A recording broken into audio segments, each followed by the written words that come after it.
normal policing to one extent or another was going to continue throughout, however the country responded. So we had to be thinking very carefully about how we were going to allow that to happen safely for our staff, but also for all the people that we're interacting with. And as one of the chief constables put it in one of the early discussions, you can't police at 2 meters distant. It's really challenging to do the work that we needed to do in the context of a pandemic. So all of that was something that police forces and the MPCC had to think about. Correct. But beyond that, and this takes us to really where I'm going to be focusing, there was also this whole question of the duties of the police as they became to enforce the regulations and other laws around the COVID response. Yes. And in this same paragraph that we're looking at, I think it's in that context, looking about 7 or 8 lines down, that you say, in addition, the provisions of the Coronavirus Act and the related regulations led the police service into, your words, public health policing, which was largely uncharted territory. Can you just expand on that term of public health policing? Policing traditionally would be in relation to dealing with crime and criminality and safety in that sense, and we did not have experience of policing in this regard, and I think it's important to make the point about the use of the word enforcement. What we were really talking about was trying to achieve compliance with whatever the regulations were there to keep people safe, to reduce the transmission of the virus, to keep people safe. And our role was to try and play a role in achieving compliance with those regulations. So it was a very new area. It was evident as we were thinking about how we were going to have to respond to this, that was going to clash with our normal way of operating as the police service in this country. And I particularly recall being struck by the images in Italy, where you were seeing villages and towns literally encircled by armed carabinieri stopping people going in and out. So we were very focused on how do we conduct policing support in a health crisis that is consistent with the way that we seek to police ordinarily. And those were the kind of questions that we were wrestling with as we prepared to deal with whatever came. One can obviously see that this was a new territory. Entirely. But I just want to press you on quite how different it was. I mean, as perhaps we'll come to see, would it be fair to say that many of the principles, much of the training that the police already had in public order matters, in community policing, were not that far distant from the type of approach needed during the pandemic? Of course, we drew throughout the pandemic on the skills that we already had in the way that we operated in ordinary circumstances. The difference was the fact that we were now, so in the first instance, any of those things that you referred to were now having to happen in a very different context, where the individuals that we were dealing with may or may not have been carrying the virus. Yes. Our officers were having to be considering their own safety, and potentially they could be carrying the virus. So you've suddenly got a very different dimension there. But the other area that I think perhaps is what was in my mind when we talked about uncharted territory was looking at the other countries where the virus had spread ahead of this country. You could see the kind of measures that were being taken were measures that, as far as I'm aware, in policing terms, nothing like that had happened since the Second World War. So we were going to be into positions where we were going to be imposing on people's liberty and movement and their lives in a way that was totally out of our experience at that point in time. Thank you. And it's here, I think I mentioned this earlier, that you refer to what you were facing as an unprecedented situation, calling for an unprecedented response. And the response which the MPCC gave to this situation, you named, did you not, Operation Talla? Correct.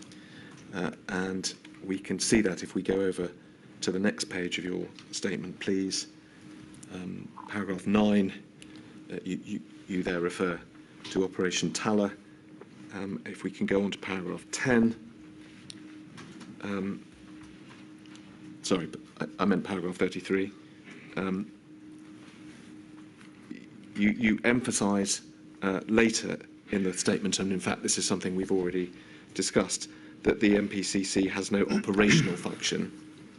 And are you not emphasising here again that Operation Talla provided guidance, but no more than that, to the individual police forces? I think, as well as guidance, perhaps the way I would describe it was as coordination, and coordination at a national level. It was very apparent as we were watching coronavirus spread westwards that this was going to be a critical incident in unlike any that I had, and I've dealt with a number of critical incidents, as you might imagine, over my career. Some real differences that I think are important. This was going to affect every single square metre of the United Kingdom, which is unusual. We had no sense of the timeline of how long this operation was going to have to run for. And perhaps most importantly as well, it was a critical incident that it was obvious from the beginning was going to engage every part of government, because every part of government was going to have to work. And on that basis, it just seemed to me that we needed to have a coordinated response from the police service across all of those police organisations, working into and with government so that we were able to provide our response accordingly. Yeah. This may be a slightly academic point. You were, as we've established, chair of the MPCC at this time. Did you have a sort of designated role in Operation Talla, or was it simply that in practice, in your role as chair, you were very heavily involved? No, I had a designated role. I took the lead for so I was what we would call the gold commander for Operation Talla. I pulled all the chief constables together in the very early March and had the discussion to say this is going to require national coordination. As I said in my statement, we had undertaken a similar process the previous December during the election, the general election, in terms of providing candidate security across the country, because there were concerns at that stage. So I pulled the chiefs together and said, we need to do this and we will run this from the centre, and I would take the gold role. Yeah. Just a couple of further points about the way in which the operation worked. If we look at paragraph 34, we've talked already about the communication between forces, encouraging cooperation, but you also refer there to liaison with the government. Yes. Which was another role that Operation Talla played. Can you expand on that for us, please? So one of my key roles pre-COVID was to be the sort of chief officer representative into the Home Office, and particularly working with the Home Secretary and senior officials.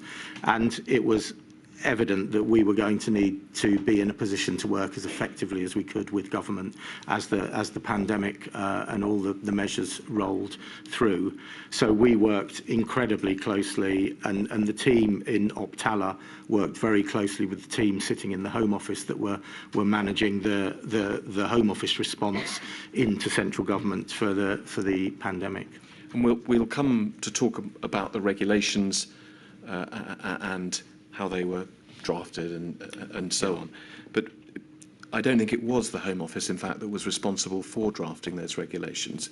Was it the DHSC? It was DHSC, yes. So did Operation Talla also have links into the DHSC, or did you have to go via the Home Office? We did the vast majority of the work that we did, and I think quite properly through the Home Office. So the working relationship there was incredibly strong. And latterly, and after I was involved in a particular meeting in the Cabinet Office, I think in the September of 2020, where at that point we did then get some access as the police service to some of the DHSC data. At that stage, we were moving into tiers and to local lockdowns. And we felt at that stage that understanding some of that localised data, so we were able to take part in DHSC meetings, but up to that point and primarily throughout the pandemic, our route in was through the Home Office. Yes, well, I'll come back to probably ask you a little more about that when we are talking about the regulations. Just to finish off this part of the statement, if we can look at paragraph 35, please.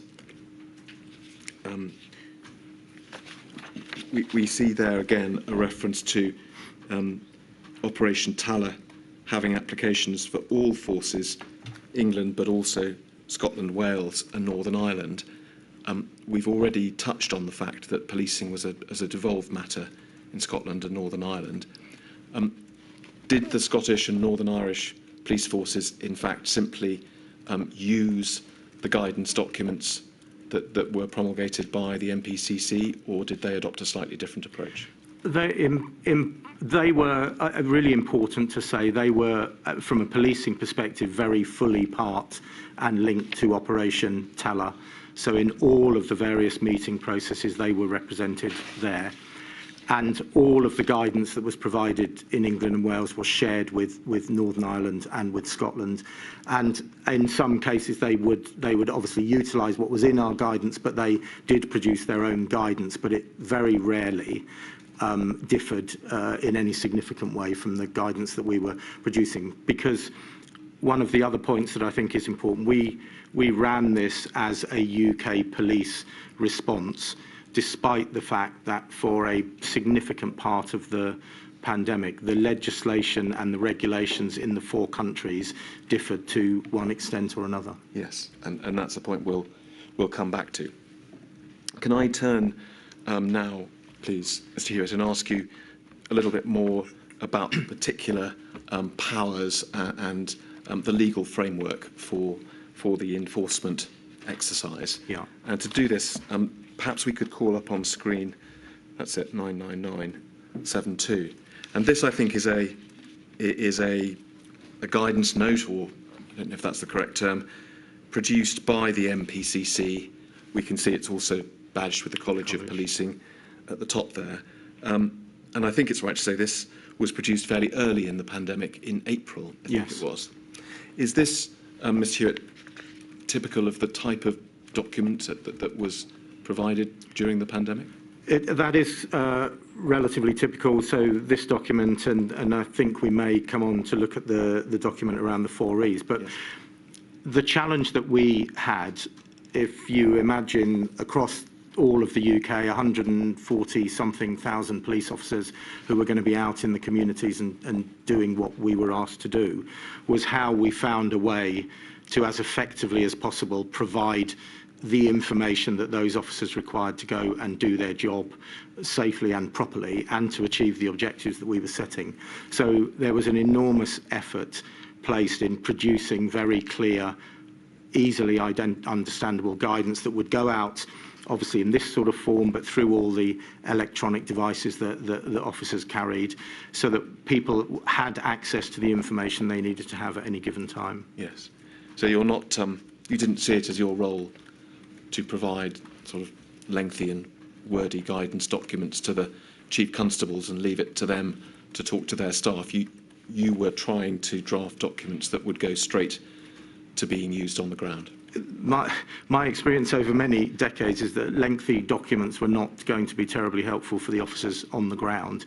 And that whilst we shared everything, and I met very regularly with all the chief constables, the challenge in if you like, contracting that out to them was that you wouldn't get the consistency. And what we were aiming for was to try and get as much consistency as was possible, again, against the backdrop often of different regulations in different countries. Yes.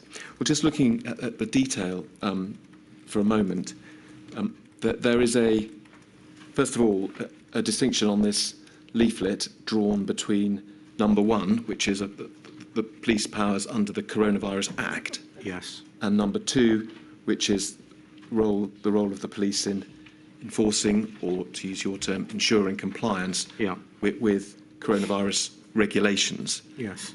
Just looking at the Act, first of all, there is described a power to direct people to be tested for coronavirus and a power to enforce medical directions. Was that in fact a power that the police found themselves exercising very much during the course of the pandemic? In a very limited way indeed, in a very limited way. We can see from the paragraph at the bottom of the column that it, in any event, was a power that had to be exercised in consultation with a public health officer, which was presumably one reason why it Yes. wasn't much used in practice. And I think it's probably helpful. Always one of the challenges with policing on the ground is achieving the level of certainty around exactly what. And I think if you take that final paragraph there that's highlighted in red, there is so much in there that is open to interpretation that makes that a very, very difficult power for anyone to confidently use on the street. Yes, but that, as it happens, as it turned out, in fact, perhaps partly for that reason, but in Correct. any event, it wasn't a power that really featured during the course of the pandemic. No, it didn't. We can probably afford to leave that there. I agree. But that is to be contrasted, is it not, with the powers in the second column of this note, the power, the duty to enforce the various different regulations made relating to the pandemic. Mm-hmm. There are just 3 described here, and we bear in mind that this document dates from April 2020. But it's right, isn't it? And we will come to discuss that over the course of the following 12 months, 18 months, there was a proliferation of similar regulations made, which the police were required to consider. Correct. When that happened, were further versions of this document produced? Yes. Well, the process that went through, and I think by my reckoning, there was something over 140 changes during the period where that was either a minor change or a significant change that came out. The process that was then undertaken was that we would receive that, and we may come on to talk about this in a bit more detail. We would receive that and then provide operational guidance out to forces to allow them to have the best understanding they could of how those powers that were enacted at that particular point in time. And that was, as you would imagine, a rolling process as things changed and were superseded. So it was pretty much a 7-day-a-week process to keep us up to speed and ensure. And of course, we have to bear in mind that there would often be differences in different countries. And then at various stages later, where we ended up in tiers and in local lockdowns, even within an individual police force area, you would have different regulations being in play at the same time, yes, which created all sorts of challenges, as you might imagine, for policing on the ground. Well, I was going to ask you about that. So when one did get to the stage of different regulations being made, let's say, in Scotland, or, as you say, later on, particularly with the tiering structure, different regulations within different parts of the country, was it still your role to try and draft, or with the college, to try and draft documents like this, which you would send to the local police forces? But they would be clearly more specific and related directly to individual areas. And then within individual police forces, they would have to be managing those processes themselves as well, because it did get incredibly complex at times. Just moving on, as far as this document is concerned, we've looked at column 1 and column 2. They were both legal duties, legal matters for the police to enforce. On the third column, you refer to something different, which is government guidance. Again, this is a point we'll come back to, but the message is given here. It seems that police officers need to be aware that guidance is not the law, and they should bear that in mind in enforcing in particular regulations?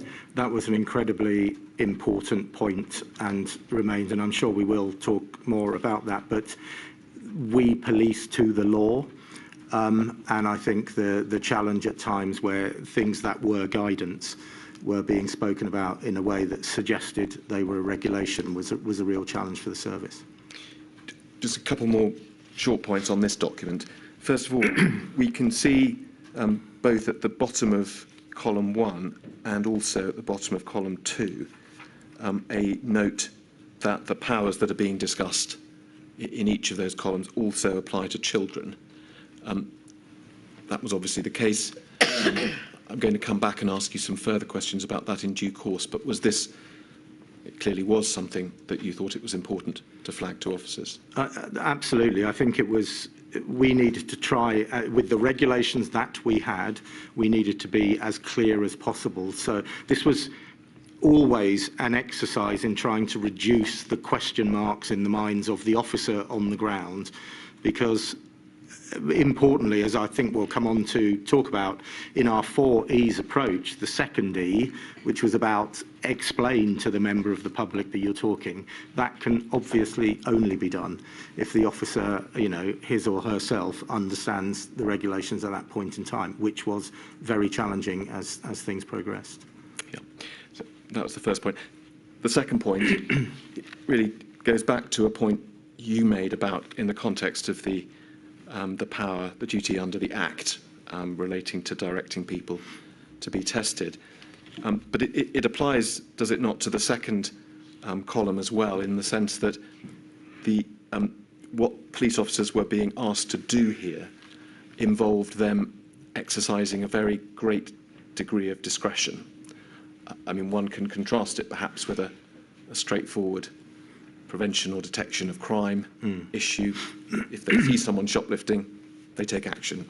Yeah. That there's really, it's a binary thing. Here, their task was much more complicated. I think it is fair to say that in everyday policing, pre-coronavirus, post-coronavirus, the police officers on the ground have discretion, and that's the right way that we operate. They police to the law, but they have discretion on the ground. What this did was bring into play a whole range of situations that were utterly different from your shoplifter example, where, you know, the crime is the crime and most people would understand that. So it took it into a very different space. And if I might, just one other thing that I think is important about the second box there is where it mentions trading standards and local authorities. I think throughout the pandemic, I had some sense of frustration at times that whenever politically people were talking about enforcement, that automatically equaled the police.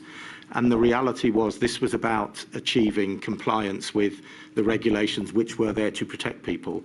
This calls out trading standards and local authorities, but in other cases, for example, there were loads of businesses, the work that was done within supermarkets by the staff to enforce, if you like, compliance with the regulations. And I think it is important that we don't, there was frustration at times from my perspective that enforcement automatically equaled the police when it was really about a much broader effort to achieve compliance. Yes.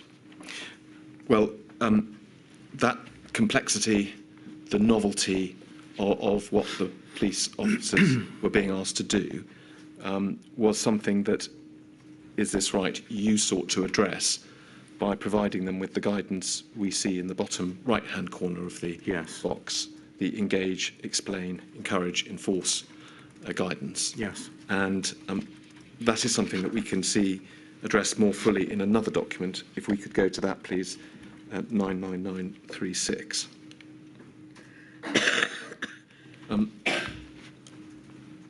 Mr. Hewitt, we see there the 4 E's as they are referred to in your statement, and I think became fairly commonly described.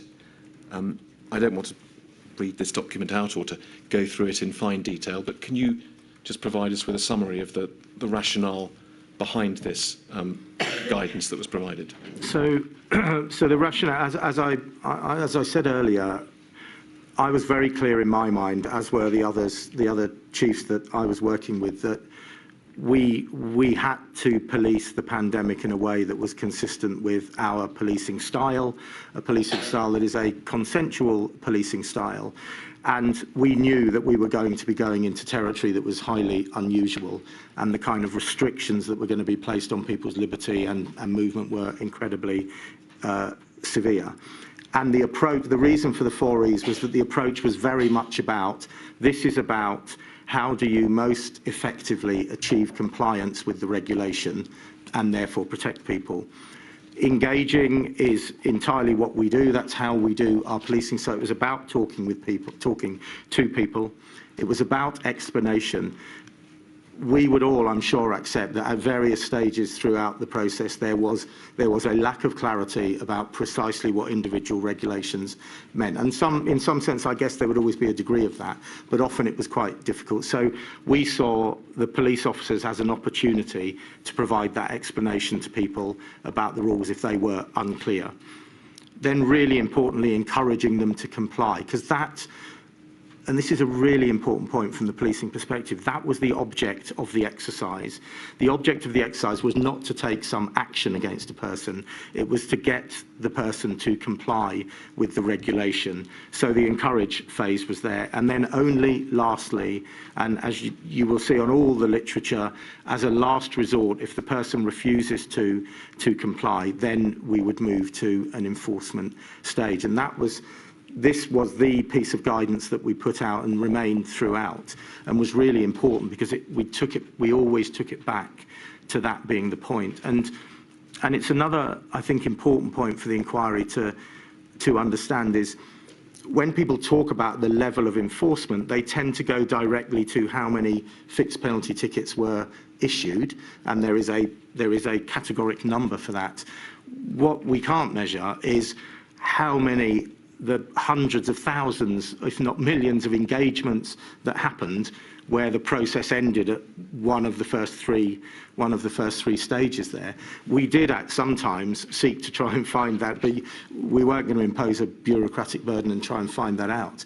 But that is really, I think that's a really important point for the inquiry to understand, and particularly thinking for any future pandemic response in the country, we I think need a more sophisticated sense of thinking of what we say, or what we mean when we say the word enforcement. Yes.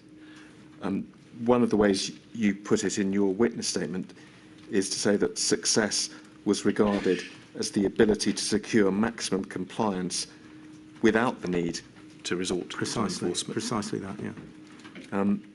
Again, in terms of thinking to the future, you say that these 4 E's, that this guidance stayed the course, as it were. It wasn't changed during the pandemic. Can we take it, therefore, that you regard this as being a success and something that could be copied in future? Yeah, I very strongly, and in a sense, it feeds off a process, a 5-stage process, and I won't go into the detail that policing uses on a day-to-day basis. I mean, I think some people would have the assumption you start from 0 to arresting, but there is a whole process that goes through, and I would very strongly suggest that this approach for anybody that is involved in, and it will not just be the police, in trying to achieve compliance with a series of safety regulations, this is the approach that should be adopted. You've mentioned this point and encouraged us to bear in mind the enormous number of engagements that police officers would have had with members of the public during the pandemic, and that sort of unknowable number of those engagements that ended with one of the earlier E's, yes, without there being any need to issue a fixed penalty notice. But it must be right, mustn't it, that, and it really goes to the point about the breadth of the discretion, that different officers will have had a slightly different, or perhaps a very different approach to when it was appropriate to issue a fixed penalty notice. Yes. And beyond that, there may have been different practices, different police forces or different police stations. Yes, I think that's absolutely right. There will always be that officer discretion, and I don't think it's particularly controversial to say that obviously I'm sure at times some officers didn't get that right. But everyone was very clear, and of course, again, I think another really important point about policing. Policing is always undertaken in its particular context, and that context will be different in different parts of the country, or even different parts within individual police force areas. It will be different as the pandemic progressed and we saw the different levels of regulation, the sort of the local regulations. It will be different again as we saw those areas, because some areas stayed within a lockdown arrangement for much longer than others. So one has to accept that there will have been a degree of lockdown fatigue in those areas, which is inevitably going to alter the interaction that happens between that member of the public and that police officer. So we live with that all the time, but I think it particularly focused in unusual regulations like this. One of the reasons I asked you about that sort of divergence, if you like, yes, is that we'll come to look at the statistics, which in the way of statistics are very sort of black and white. Yes. I want to ask you whether when we do look at those, we really do need to bear in mind that there may have been quite considerable difference in practice in the country or not. And you've explained that your aim was to achieve a level of consistency across the country. Yeah. Can you help us with whether at different stages of the pandemic perhaps you felt that you really weren't achieving that, and different forces within the country seemed to be having a very different approach to this sort of escalation through these E's, or not? Yeah, I'm not sure I would characterise it as not achieving it. I think what I would say, there were undoubtedly at different times during the pandemic, different forces were faced with a different challenge. So perhaps if I can give one illustration, in the early part of the pandemic, and the data that we will come on to later refer to very high levels of enforcement in areas that might be described as kind of beauty spot areas. So in Cumbria, in the Lake District, in North Yorkshire, down in the southwest. And that was a phenomenon that was at the point where people could go out to do some exercise. People were travelling, in some cases hundreds of miles, to go to another part of the country, to a beautiful part of the country, to undertake that. So that is what it is, and we can, I guess, talk about the lack of specificity in some of the regulations.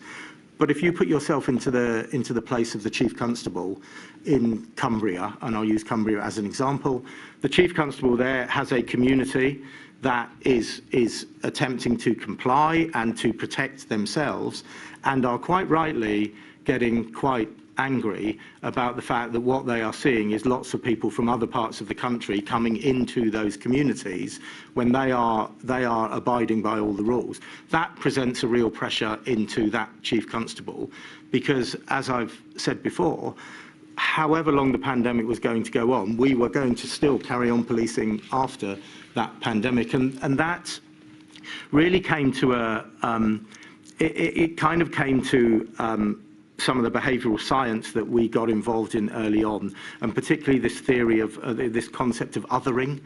And in terms of people's preparedness to comply, it is eroded when I think that the other person over there is having an easier time than me. And this particularly became relevant when we started to get local lockdowns, and in some places where you would have literally on opposite sides of the road different regulations for people. But I think that became quite a feature if you talk about those beauty spot areas, where people were saying, we are doing this, we are not moving, we are staying local, and these people are coming in and potentially putting us at risk, and that puts a pressure on policing. And I think those pressures were being responded to.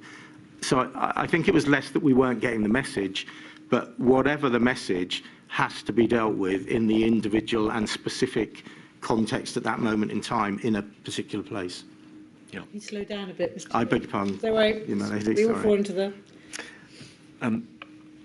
Mr. Hughes, I'm going to move on and focus on the question of the challenges in providing effective guidance in relation to the regulations, given the way in which they developed. Just before you do that, Mr. O'Connor, sorry to interrupt. You said earlier, Mr. Hewitt, that the regulations were drafted by the Department of Health and Social Care. Do you know whether any police officers were consulted, given the problems you've said with trying to enforce regulations that some of them I've never even heard of the ability to enforce a test? I'd be surprised if that was used at all, was it? You said limited, but I wonder if there's any example. I doubt there were. I didn't know any specifically, but I doubt it very much, Malone. But we all know, those of us been involved in the criminal justice system, that regulations, acts that create offences with penal consequences have to be clear. Correct. So did anybody consult your organisation, or, I don't know, judges or lawyers, as to the content of these regulations or the act? Milady, in relation to judges and lawyers, I can't answer. Obviously. There were a limited number of occasions where meetings were being held to make decisions where I was able to be present to give a police, what would the implications be for policing perspective. In the vast majority of cases where there was any discussion going on in central government, we were feeding that vicariously through the Home Office. And I have to say that the relationship that my team had with the Home Office team was exceptionally good, and they absolutely understood the challenges that we were facing, and they were often our advocate. Used to it. And they were used to it, and they understood that. And I have to say, on a number of occasions where I wasn't able to be at the meetings, I was absolutely assured subsequently that the Home Secretary at the time had very strongly pressed the position that the position was, the policing implications. And I think really importantly as well, not just the policing implications for dealing with this particular regulation, but the policing implications more broadly for how we police our communities, because the rest of policing was still going on to one extent or another. So I think it certainly was one of our frustrations that we were not able to be in at an earlier stage to suggest. There were times where we did get the opportunity, but I would argue if this happened again and there was clearly going to have to be an enforcement aspect to that, getting those people in that ultimately would have the primary responsibility for that to be discussing how this thing moves forward would seem to me to make sense. Well, I, for one, would certainly agree. I say, going back to I think it's the previous page, the power to direct a test. And it's an extraordinary power to enact. I mean, I shouldn't be one to criticise our elected representatives, but it is, I mean, and I can't see the purpose. I see an awful lot, as you said, of uncertainties, reasonable grounds, whether it's impractical, having to have a public health officer. And there are so many reasons why that is a bad piece of legislation. Yes. Sorry, again, I shouldn't criticise, but I am going to. But my lady, to just view that from a very practical policing point of view. Well, that's what I'm thinking of. How on earth one forms a reasonable ground to suggest that somebody has or may be affected with a virus that you can't see seems to me to be quite a challenge in a practical sense. Sorry, I interrupted, Mr. O'Connor, but I think that it is something we need to go into about whether, if we have another pandemic, or when we have another pandemic, you have on the books, ready to go, legislation that is better than this. Lady, can I, Stuart, take you back to the first question that you were asked by Lady about consultation, and perhaps just take us out of the pandemic situation for just a moment. Mm-hmm. In normal times,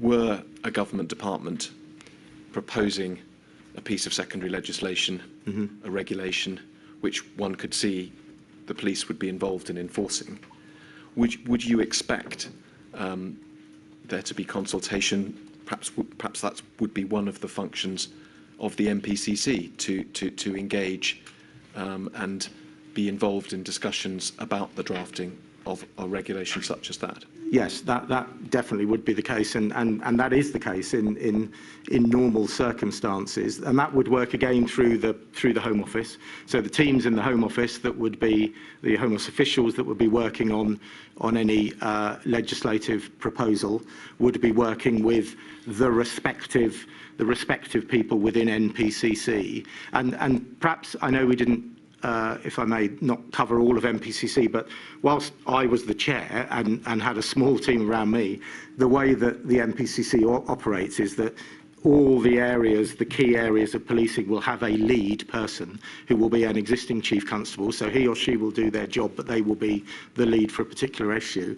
And they would have people working with them. And we would be intimately engaged with the teams within the Home Office that were.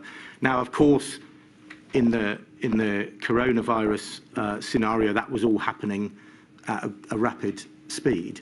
But I still think the lack of an ability for us directly to be able to give an input around quite frankly, just the sheer practical achievement would certainly be something that I would suggest is helpful going forward.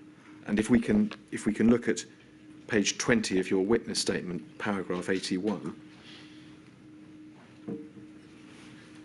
It's there that you really identify this issue, and you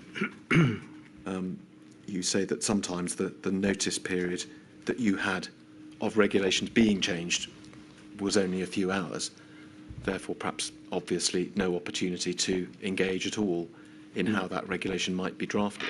No. And of course, as you've already mentioned, these are not normal times, and there might be very good reasons to need to change regulations quickly.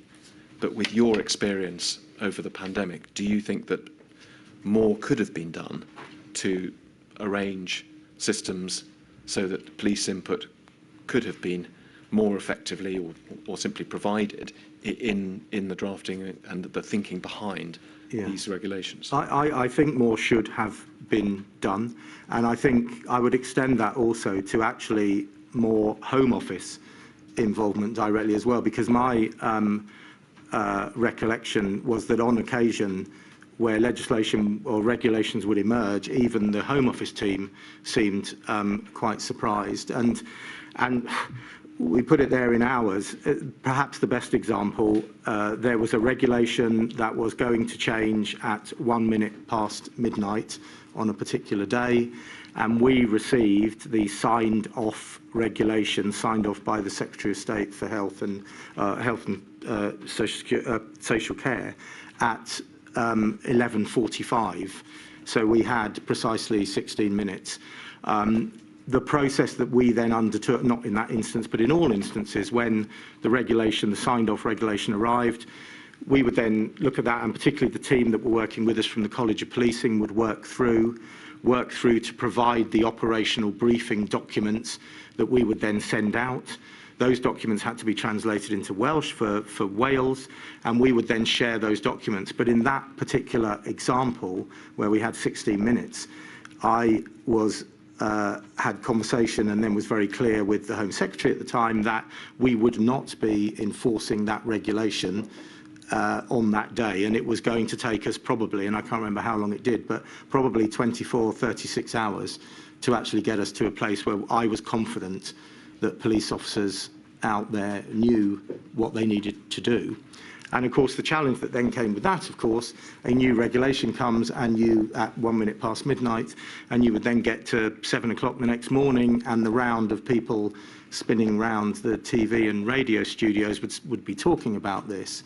And I would then be having to go and respond and at times make it very clear that that will not be getting enforced immediately, because it was unfair to put the officers in a position where they didn't understand precisely what they were supposed to be doing.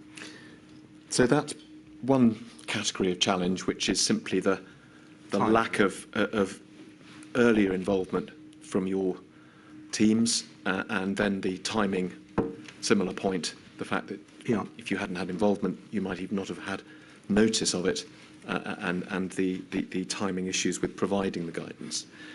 If we move on in your statement to paragraph 82, you there describe a different sort of challenge, which is about the substance of the regulations. In fact, in the first sentence there, perhaps you identify two different similar points. One is a difficulty where the regulations lack clarity or specificity in themselves.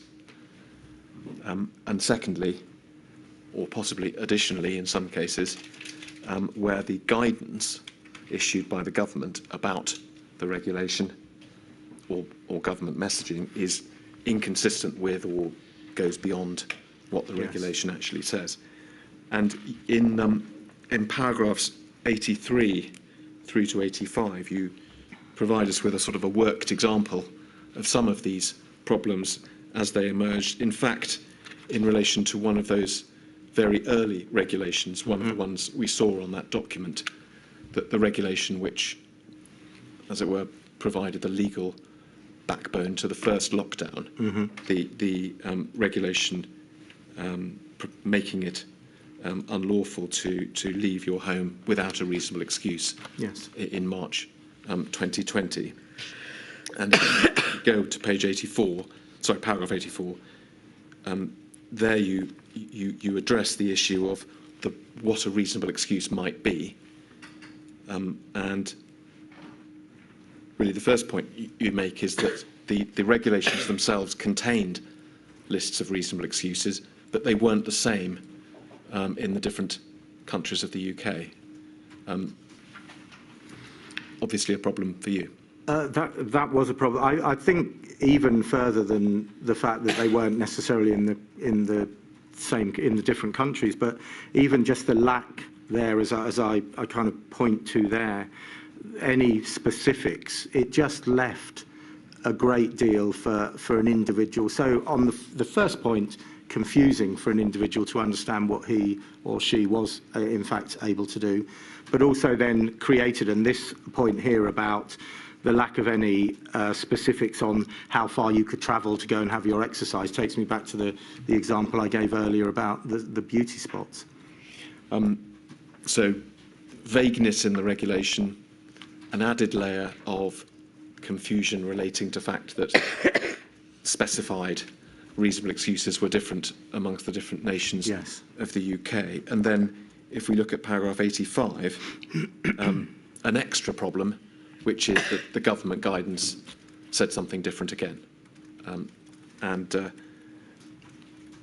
presumably part of the problem there was that the government guidance may not come at the same time as the regulation. It may develop over time. Yes. Which might be a challenge if you'd already, I suppose, published those documents that we were looking at. Very much so. And one of the real challenges for us was that the language used, and I do understand how challenging it was, but I referred a moment earlier to the sort of morning media round, and on any given day there would be a duty minister who would do the rounds to talk about where the situation was in those. And on many occasions they would, in answer to questions, and I understand how challenging those scenarios can be, but in answer to questions they would refer to guidance as if it was regulation or vice versa, and that then would throw a whole degree of confusion out, not just in the public, and on a number of occasions I then found myself going and doing the sort of lunchtime media to try and say, no, in fact that's not illegal, that's the guidance is you should. And so I do understand how challenging it was, and it did change quite regularly, but it was incredibly unhelpful. Well, I think unhelpful for members of the public to understand, because the vast majority of members of the public, it seemed to me, did not want to breach the regulations, did not want to be putting themselves in jeopardy, but it was incredibly confusing to understand. And then, of course, it takes you back into that othering point where people were saying, well, wait a minute, everyone seems to now be doing that, so it's probably okay for me to do that. And that was really difficult. Just because, if I may, going back to the point about the different reasonable excuses specified in the regulations, and those excuses being differently specified amongst the different countries of the UK. Yes. We've mentioned a couple of times that the NPCC was a UK body. you've mentioned your liaison with the London government.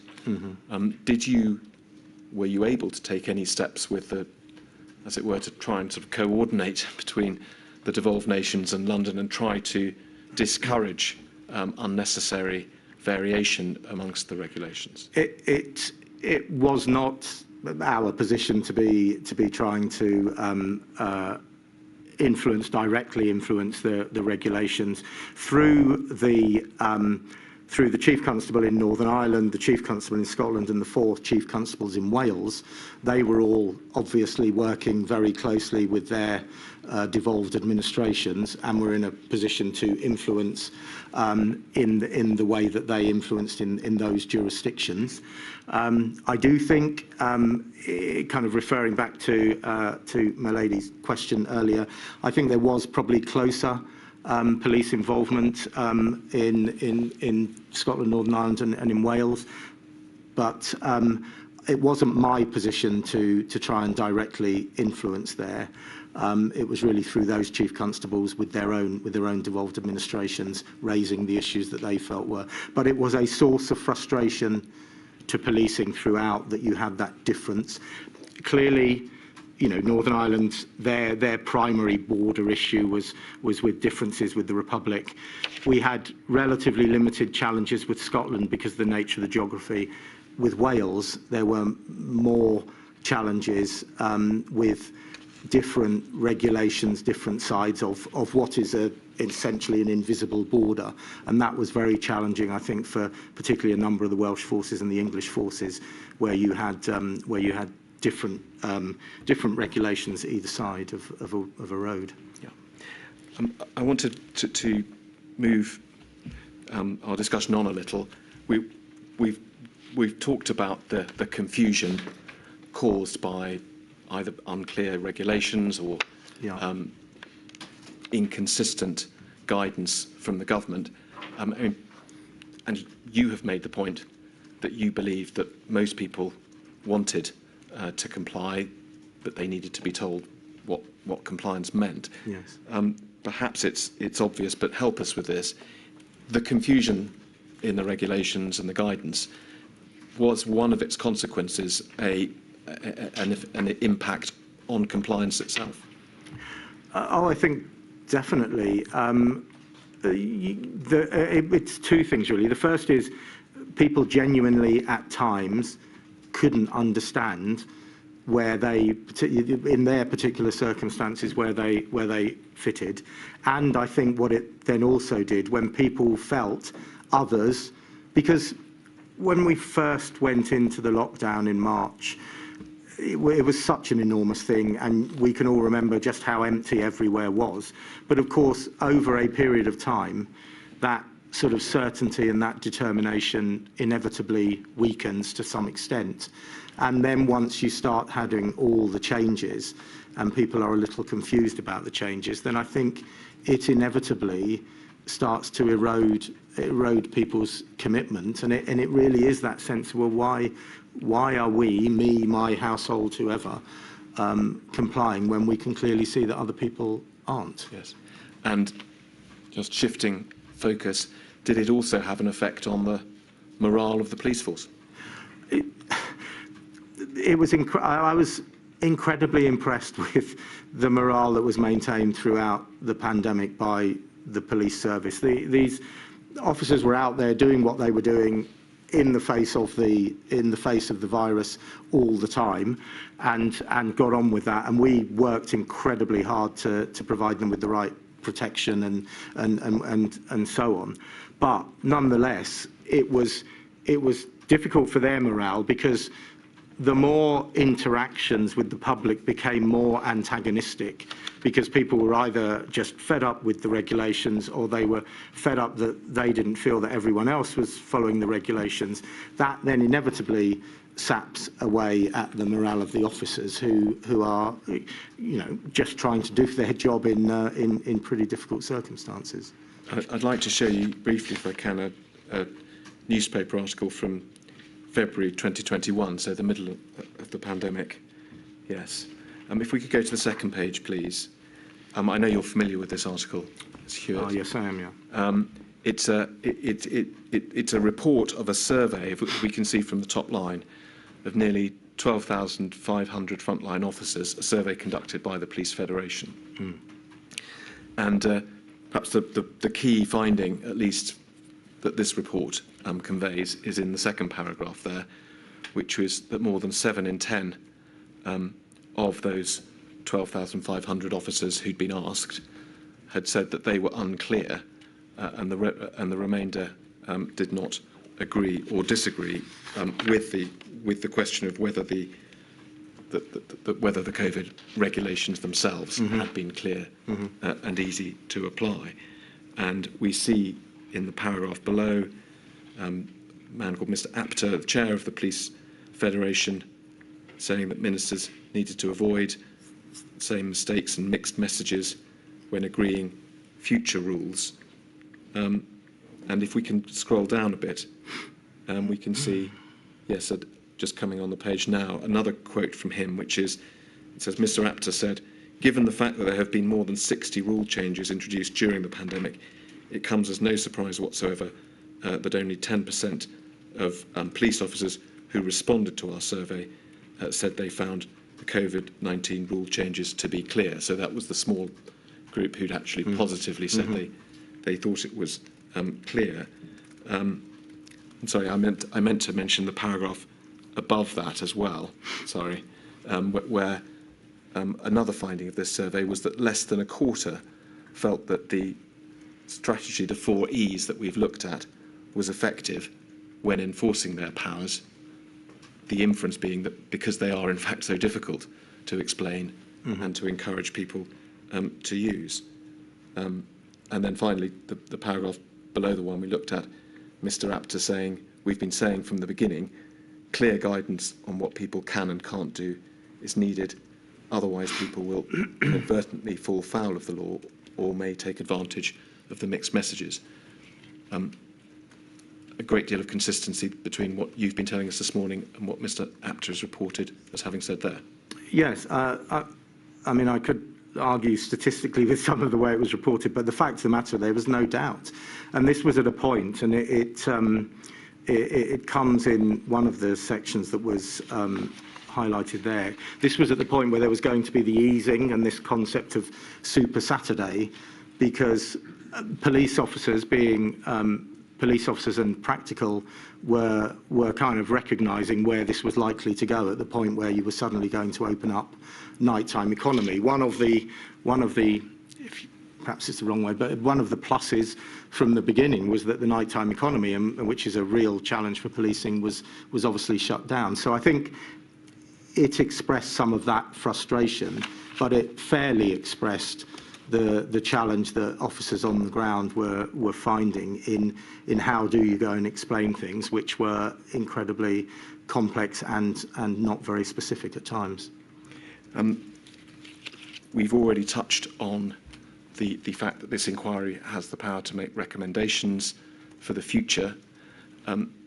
We've talked first of all about the value, the importance of maximum degree of prior consultation with the police. Would you agree that's something that is worth considering? Definitely, I think it is, yeah. And does it follow from what we have been discussing about clarity of regulations and confusion with tension between regulations and guidance, that those are matters that also should be considered in any future pandemic, trying to keep regulations as simple as possible and avoiding conflicting guidance?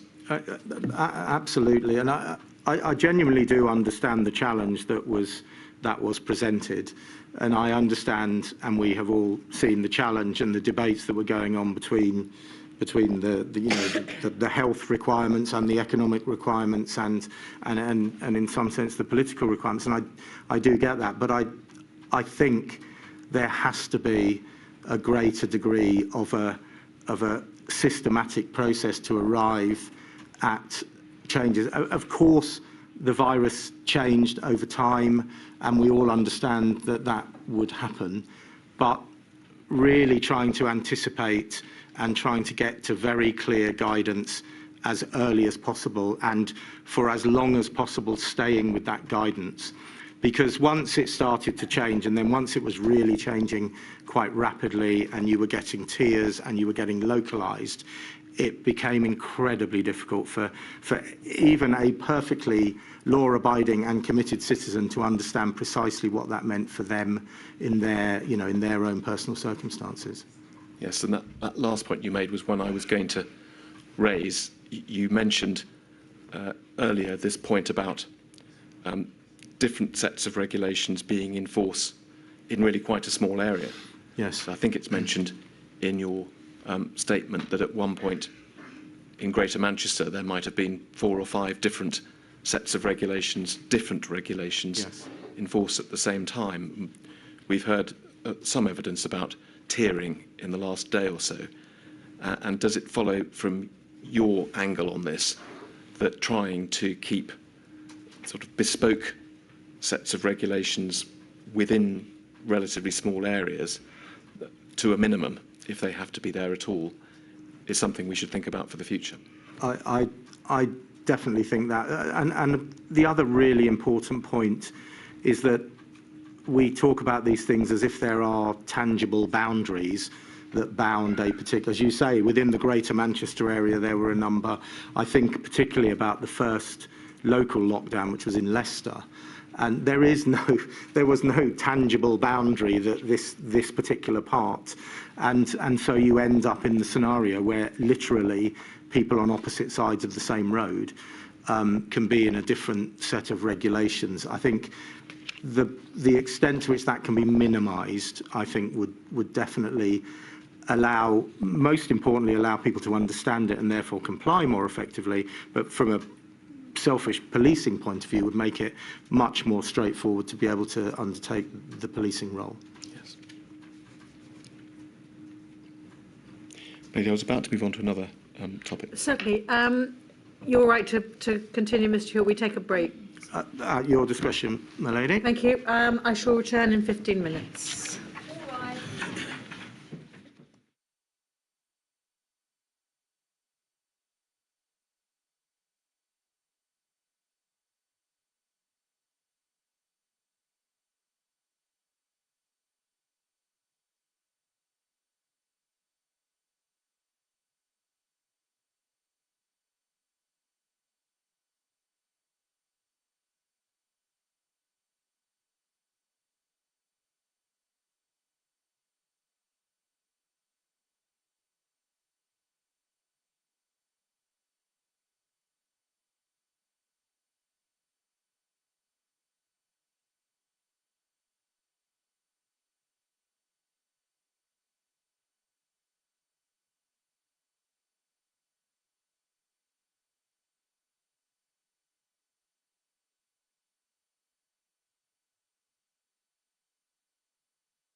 Mr O'Connor. Mr. Hewitt, I'm going to stick for the moment with the issue of regulations and the police's role in enforcing them, but I want to move to asking you some particular questions about particular sort of areas in which regulations operated. First of all, the question of protests and outside gatherings, and then I'll ask you some questions about that, about how regulations applied to children. So, taking protests first, could we look, please, at paragraphs 87 and 88 of your witness statement? Thank you very much. Mr. Hewitt, the point you make at this stage of your witness statement, first of all, is that at the outset, protest activity was not one of those identified reasonable excuses for being outside the House. But that changed, and that later in the pandemic that was added as a reasonable excuse. Is that right so far? That's correct. But you explain towards the end of paragraph 87 that it wasn't the case simply that the regulation said you can be outside as long as you're attending a protest. It was more complicated than that.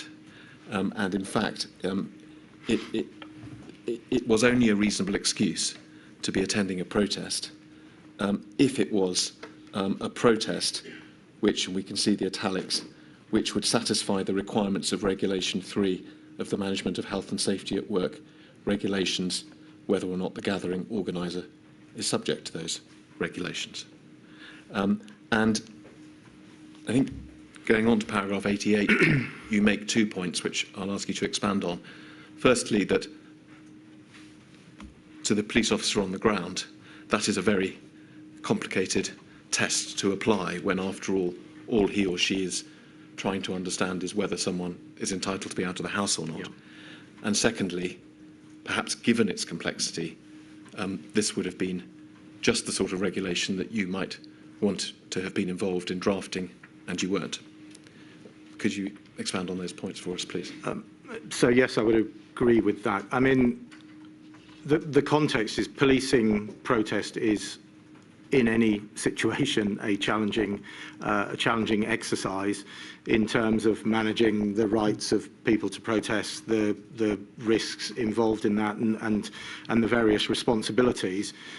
Trying to do that against the backdrop of a pandemic where there are other restrictions was even furthermore challenging.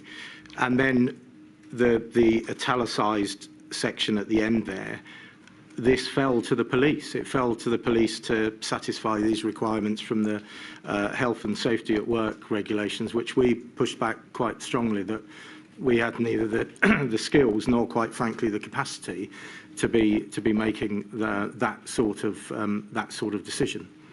And as I'm sure we can all remember, I mean, you make the point, protest is a particularly sensitive and delicate issue for policing anyway. It is. And we can remember there were various episodes during the pandemic when this became a very difficult issue for the police.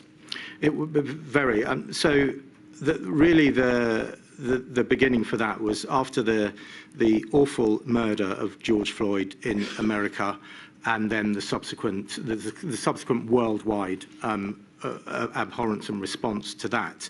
Then we had to deal with the issue of Black Lives Matter protests taking place across the whole country, and that really became the sort of crux of the challenges of working both within the confines of the pandemic, working with the protests themselves, and working with the government in respect of those. Yes.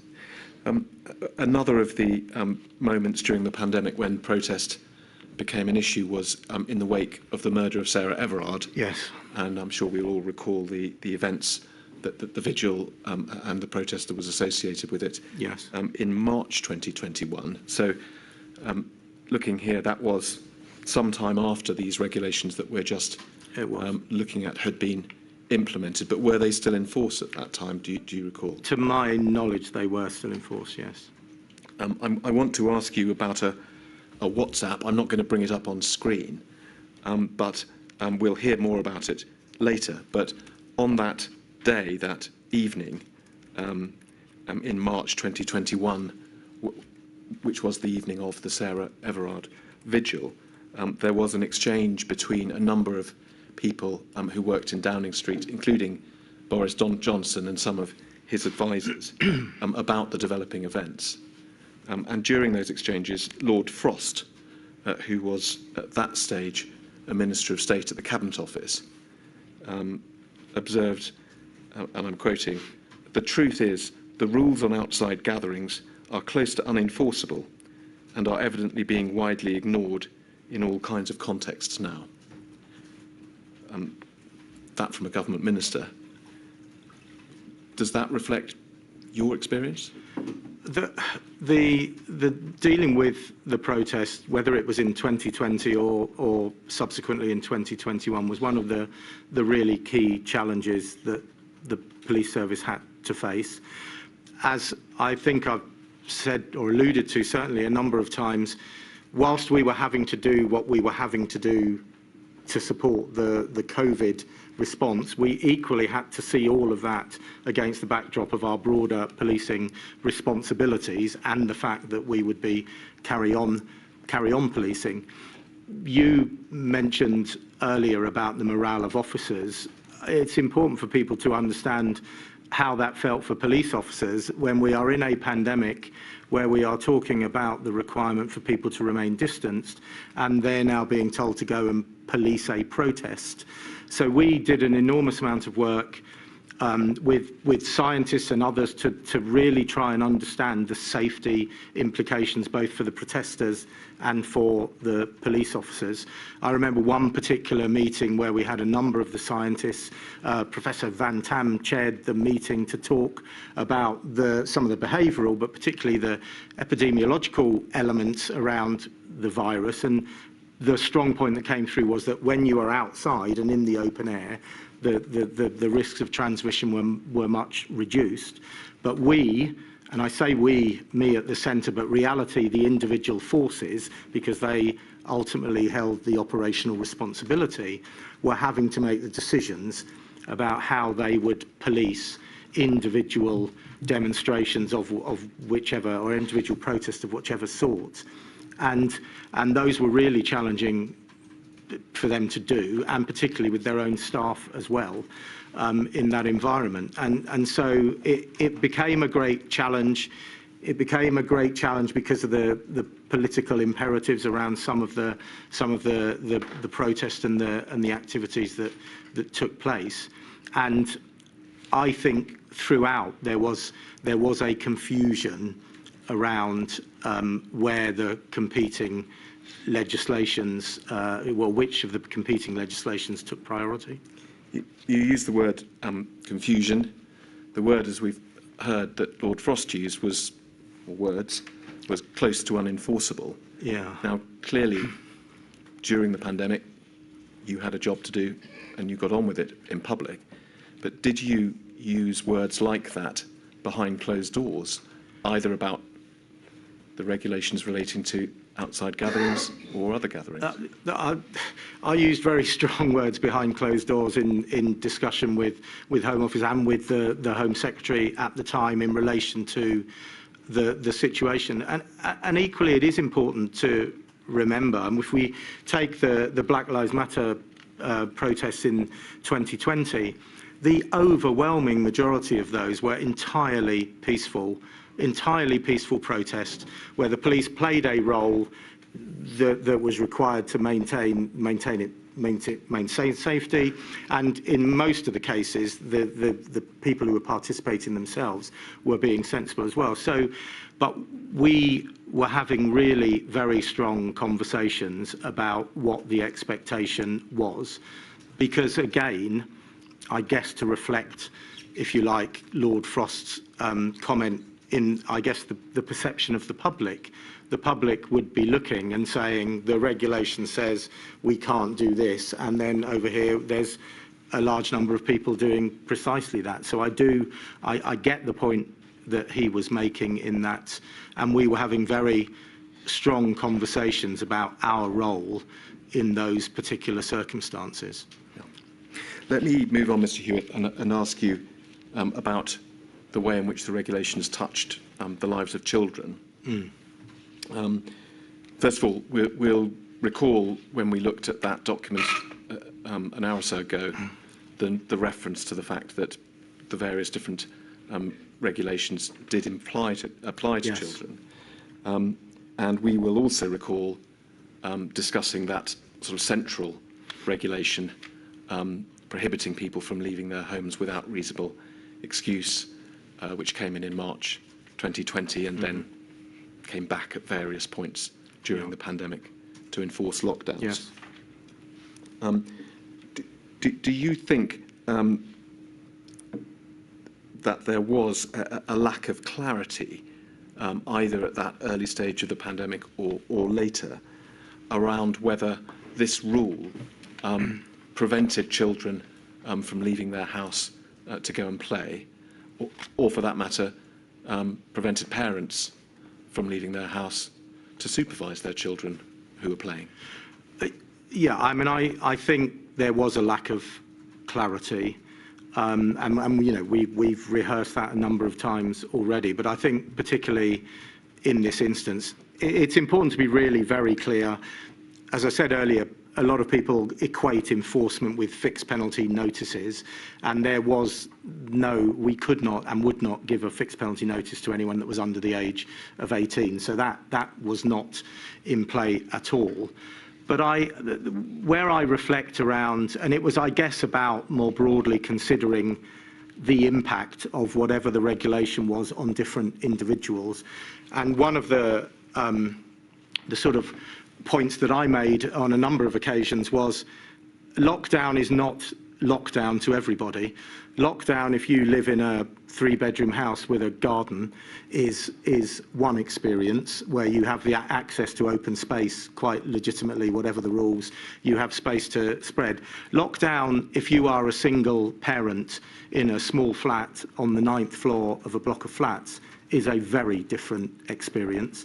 And I've seen a number of the commentaries that have come in from people talking about how they were with their children and that they were then either moved on or told that they couldn't be where they could be. And yeah, that there's no doubt that was a real challenge. I'm very confident that the police officers were trying to do their best, and as I say, this did not end up into a penalty area. But I think that clarity about what could be allowed for children, because the concept of going out to have your daily exercise is a very different thing if you're 4 and 5 years old.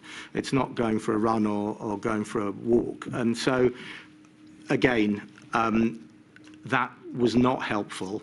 And again, one of the challenges that puts the police officers that were on the ground in a very invidious position where they're asking and encouraging, and I suspect in almost all cases that encouragement would lead to the parents kind of complying, but that was a very challenging scenario for police officers.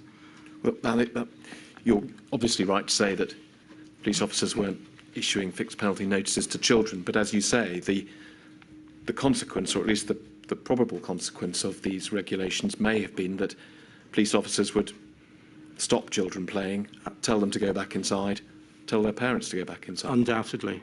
Was there guidance to that effect?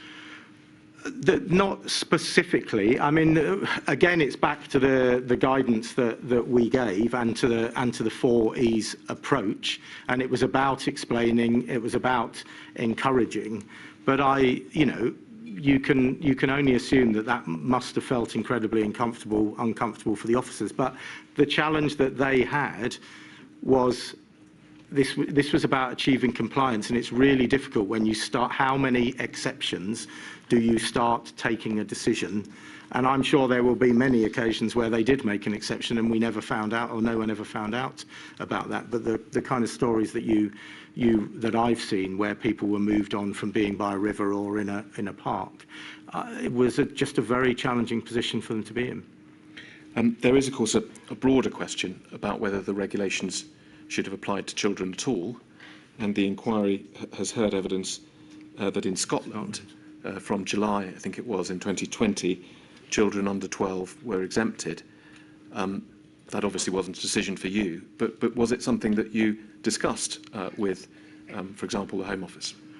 We had all discussions around all the various aspects. I mean, it's important. I either met or spoke with the Home Secretary pretty much every day for the first year of the inquiry in one way or another, and we would constantly, through the various meetings that we all had, be discussing those issues.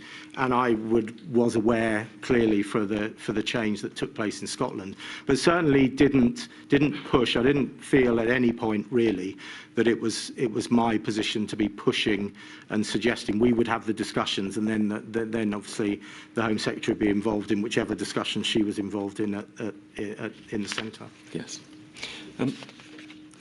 Let me move on, Mr. Hewitt, and I want to move on to the question of the disproportionate impact in terms of fixed penalty notices on some groups within society. Yeah. And for these purposes, can we look at page 29 of your witness statement, please?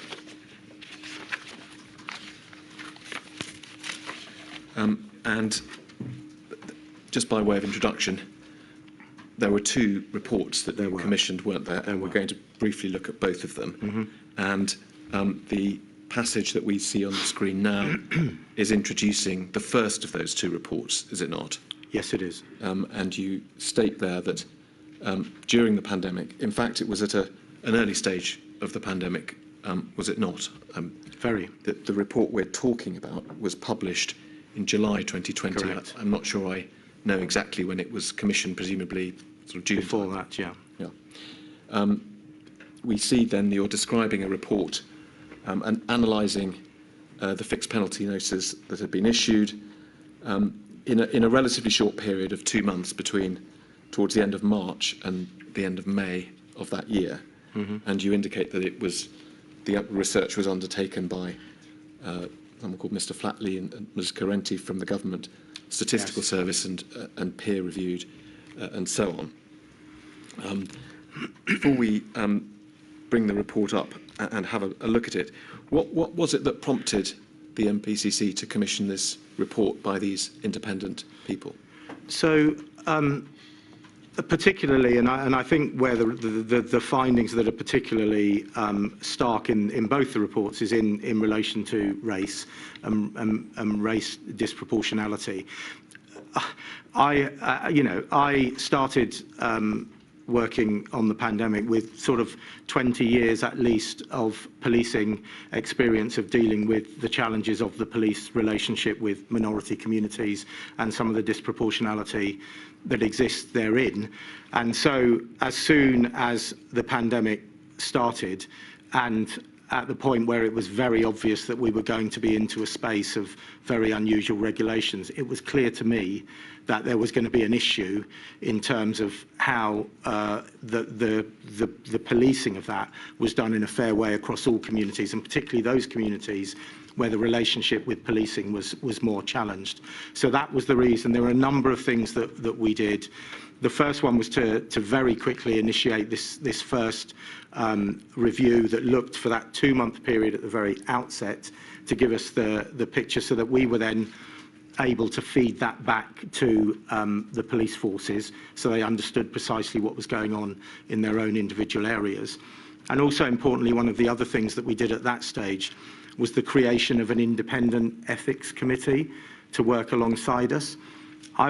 It was very clear that we were going to have to be going into territories that were highly unusual, and some of those were going to have quite significant ethical challenges. So we pulled together a group. It was chaired by the Bishop of Manchester, and that group met for over a year on a monthly basis, picking up the challenges that we presented to them, and they also did a further one later in 2021. But that was the first subject that we took to that group, was the issue around disproportionality in the issuing of the fixed penalty notices. So it was something that was very much in our minds at the outset. Is it fair to say, as well as all of those things, that there had been some criticism of the MPCC about the way in which the very, very early statistics relating to disproportionate impact were presented publicly? Yes, and I would challenge some of that challenge. In the on the basis that I think people need to understand how difficult it was to set up this system.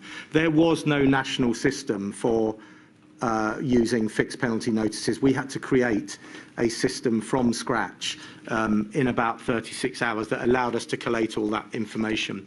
And I think the piece that you're referring to was talking particularly from the 27th of March through to about the mid-April, which was the first sort of 3 or 4 weeks of the pandemic.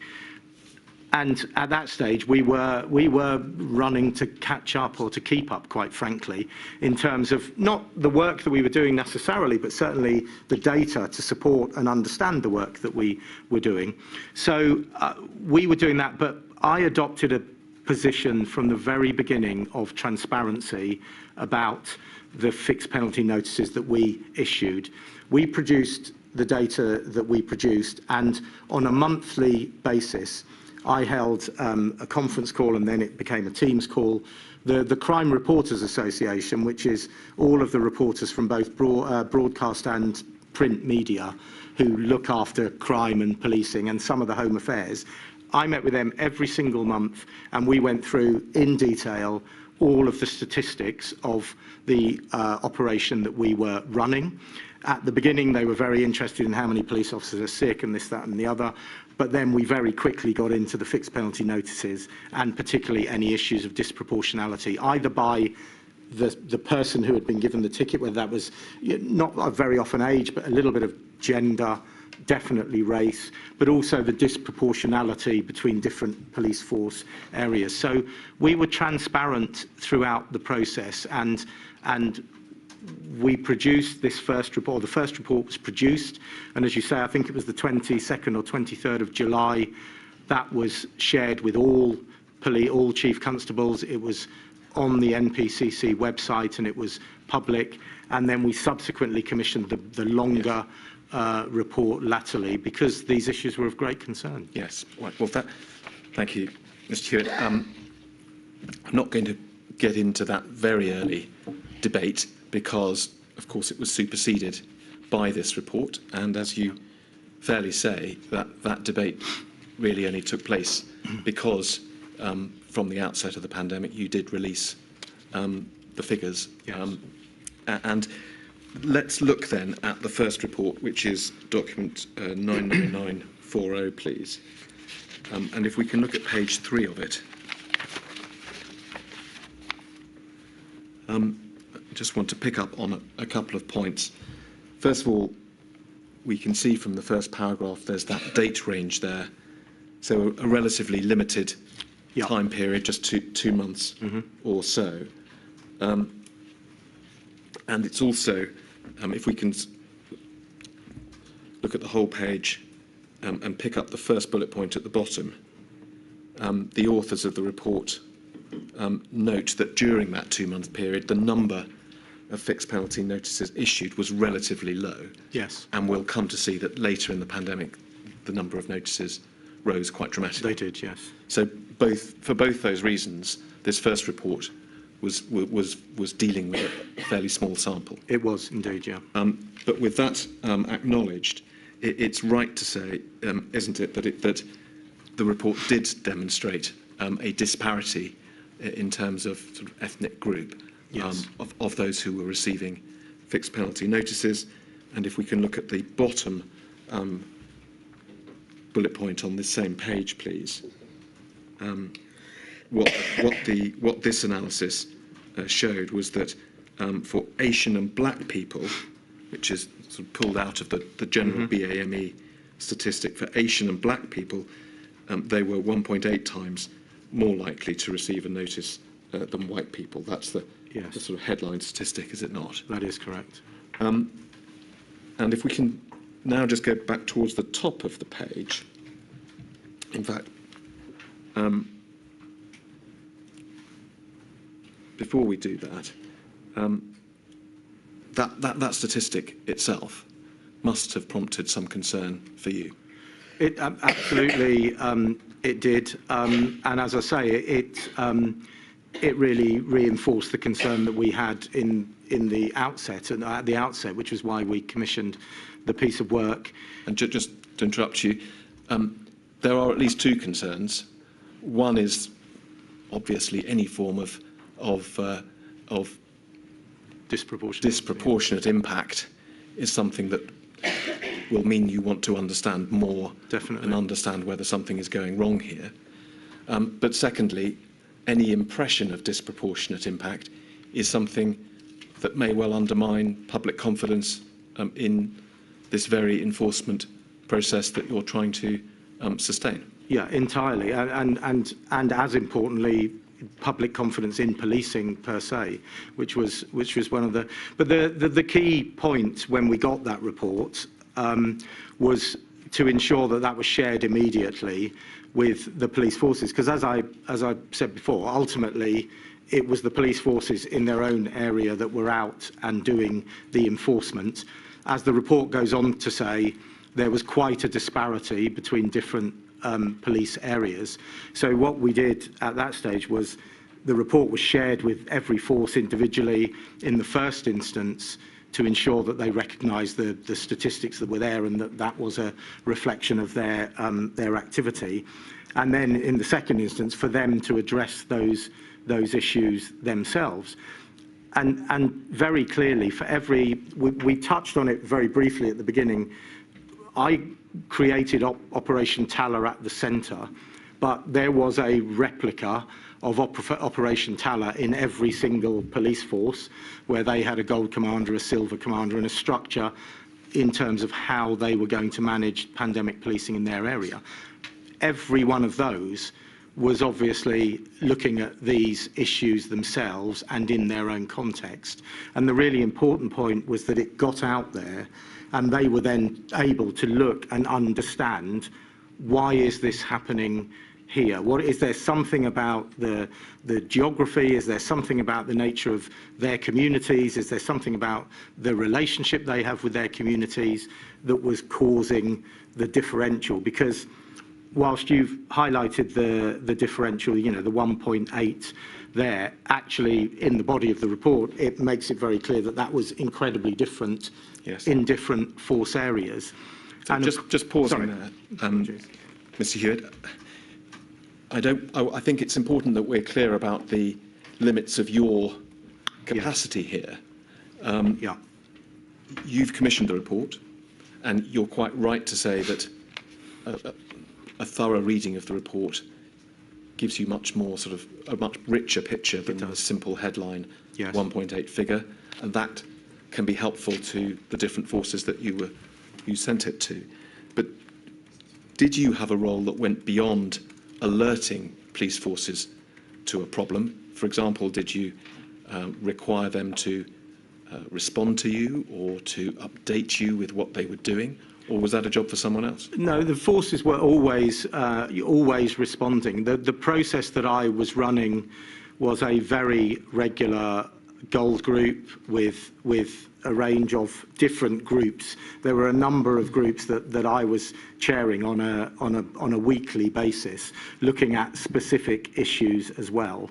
I referred earlier to the chief officers that would be the lead for particular issues within policing. That was another group that I would engage with, so that wherever there was an issue that we felt needed that very specific focus, and obviously the issues of race and equality were key, one of those key groups, all of that work would be happening, and the forces would be feeding back in below my level. The silver group that was operating and meeting on a daily basis would be talking about these very issues. Yes. Because of course the other point is that they were finding their way, quite a lot of the media reporting that would emerge would particularly every month when I gave the statistics, the media reporting would pick up obviously on any of the outlying figures within the statistics. I want to just ask you about a couple of paragraphs here. First of all, if we can look at the third paragraph down, starting disproportionality. We'll recall, of course, this is an arm's length report. It states disproportionality could legitimately result from the fair application of the regulations when subgroups differ in their observance of the regulations, or from an uneven enforcement by the police of the regulations across different subgroups. That is a very bold explanation or statement of possible causes of disproportionate impact. But can we take it that you would not have been, and your fellow officers would not have been complacent about this? The second possibility of a uneven enforcement pattern is something that you needed to get to the bottom of, or was it? And absolutely did. I mean, no complacency whatsoever, and that was really why I started making the comment about my experience. These issues are live and real at all times with police leaders, regardless of the pandemic. So that they were very clear that was an issue that needed to be addressed. There were legitimate reasons why some of the disproportionality would occur because of the nature of the regulations. Some of the examples I gave about people travelling from one area to another area. There will have been, and and I accept it's not in this particular report, but when we, in the subsequent report, as regulations changed and what became some of the flashpoints for people who weren't following the regulations, again added to this. Yes. But there was never a point where there was a disregard of the potential that some of this could be bias on the parts of the officers that were doing what they were doing.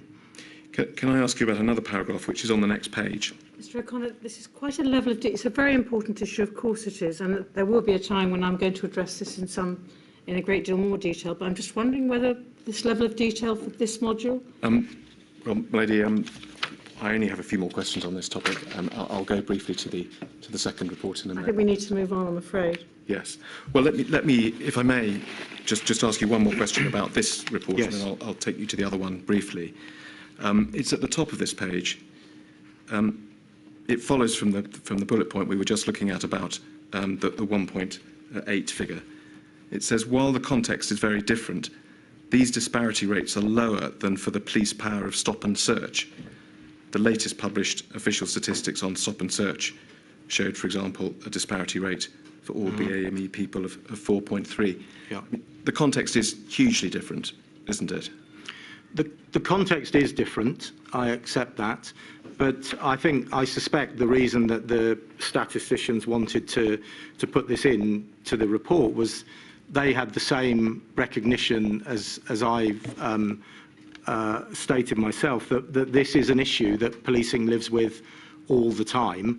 Stop and search is if you like, the iconic issue in terms of disproportionality. So I suspect that's why they wanted to find a reference point for something that was entirely novel in the sense of fixed penalty notices for COVID. There wouldn't be a suggestion that, for example, as long as one kept the disparity rates below stop and search, it wasn't something to be too worried about? Well, those were the words of the government statisticians, but I would never accept that, the point that you've just made, and we would never, and we did not accept that, there was a line here. The objective was, as best we could, with all the issues with the regulations, we could enforce the regulations fairly across the population. Just finally then, if we can complete the story by looking at the second report. Yes. Which is, thank you, and if we can go to page 12, this is in the executive summary. The figures here, probably precisely because the data is much richer, are a little bit more complicated, but in summary, we look sort of 3 or 4 boxes or 3 or 4 bullet points down. Do we see that, in fact, the disparity rates in this report over a much longer period, a period of over a year, including the same period at the beginning as had been covered by the first report, are in fact more pronounced? And so, for example, we're looking at figures in the region of sort of 2.8, 3.2 and so on, as opposed to the 1.8 that we've been looking at before. Yeah. Now, you've said that in between the times of these 2 reports, you've been taking steps, you've been discussing with local police forces, trying to improve the position. Yeah. It looks, in fact, as though the position had got worse. Well, I think there's a number of factors there, really. So first off, you've got a much longer period of time that's been looked at. You've also got a much broader, if you think back to that first period, that first 2-month period, pretty much everyone was indoors, and it was incredibly quiet. When you move forward, you get the different range of regulations being in place, some of which actually put you into particularly challenging areas. I think particularly the period where we were seeing large numbers of illegal music events and parties.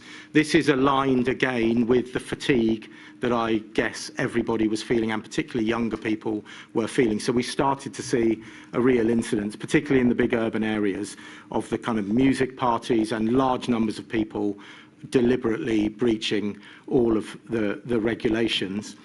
You also see, and if we mapped across the locations where you ended up with local lockdowns, the locations where you ended up with higher tier regulations remaining in place for longer periods of time, I think often you would look at those and then look at the ethnic breakdown of those groups as well. So that is immediately putting minority ethnic groups directly in contact with the police enforcing regulations. So I think all of those factors come together.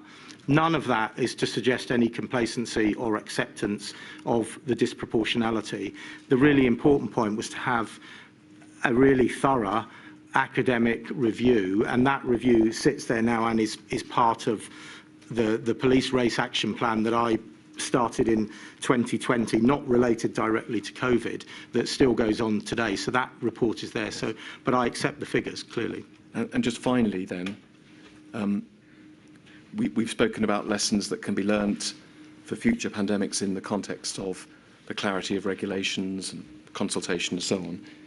In this context, disparities, no doubt one lesson would be that precisely this sort of transparency about the statistics and the need to keep them under constant review is something that you would recommend. Are there any, briefly if you will, particular points that emerged from this process relating to disparities that you would advance as something that we can learn for the future? Yeah. So I think the point about transparency, the police and whoever is undertaking any enforcement activity, there needs to be absolute transparency about that. I would,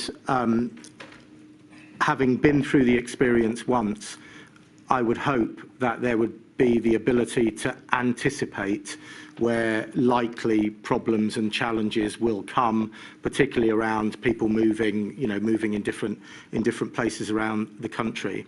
And the other place, Milady, that I would suggest the inquiry wants to look is that work that is ongoing and has now been ongoing for over 3 years in the police race action plan will be producing changes and recommendations that will be very relevant to any policing, particularly policing minority communities in any pandemic in the future. So I would certainly suggest a link across to that work that's being undertaken. Yes. Thank you very much, Mr. Chair. Lady, those are all the questions I had. There are some. There are. Mr. Thomas.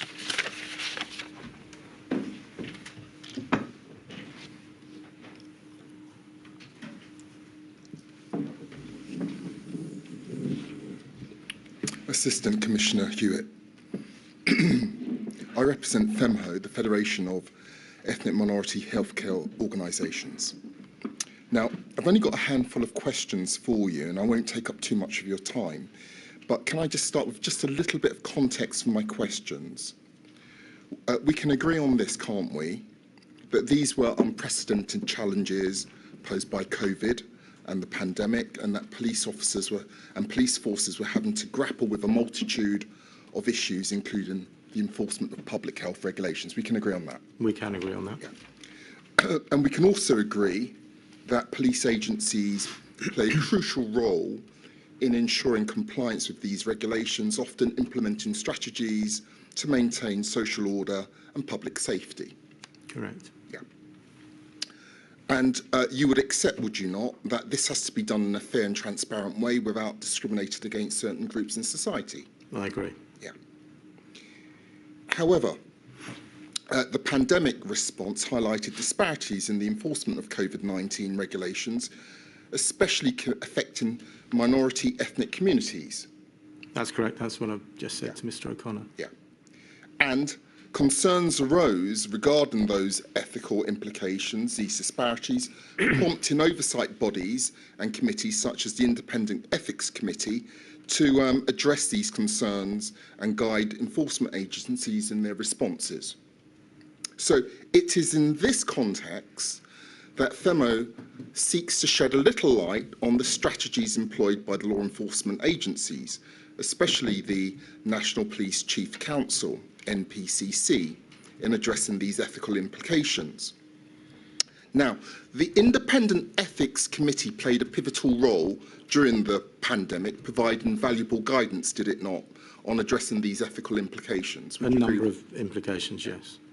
Now, it's imperative to understand how the committee specifically contributed to addressing any disparities in the enforcement of the COVID-19 regulations, particularly among ethnic minority communities. So here are my questions. Number one, how did the Independent Ethics Committee actively contribute to addressing the ethical implications arising from disparities in policing and enforcing COVID-19 regulations, specifically concerning ethnic minority communities? So the way the process worked, we anticipated from the outset that there would be a number of challenges when we were in, as you described, this kind of novel situation. So we needed a group that were able to provide a very independent and a very diverse, in my statement, I think it lists the members of that group, an incredibly diverse challenge into me and those that were taking the very difficult decisions that we needed to take as we went through. We would pose questions. They met monthly from July 2020.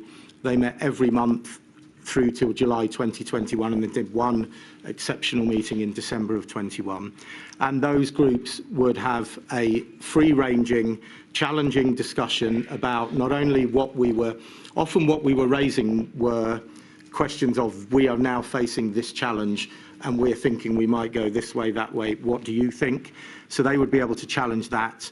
They would then feed in their views.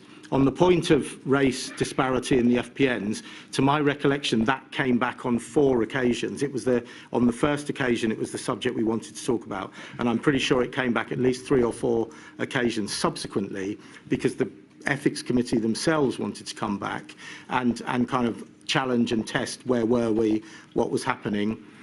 They were obviously aware that we had commissioned the first report, and we reported on the first report pretty much just as they came into existence. So that started that initial conversation.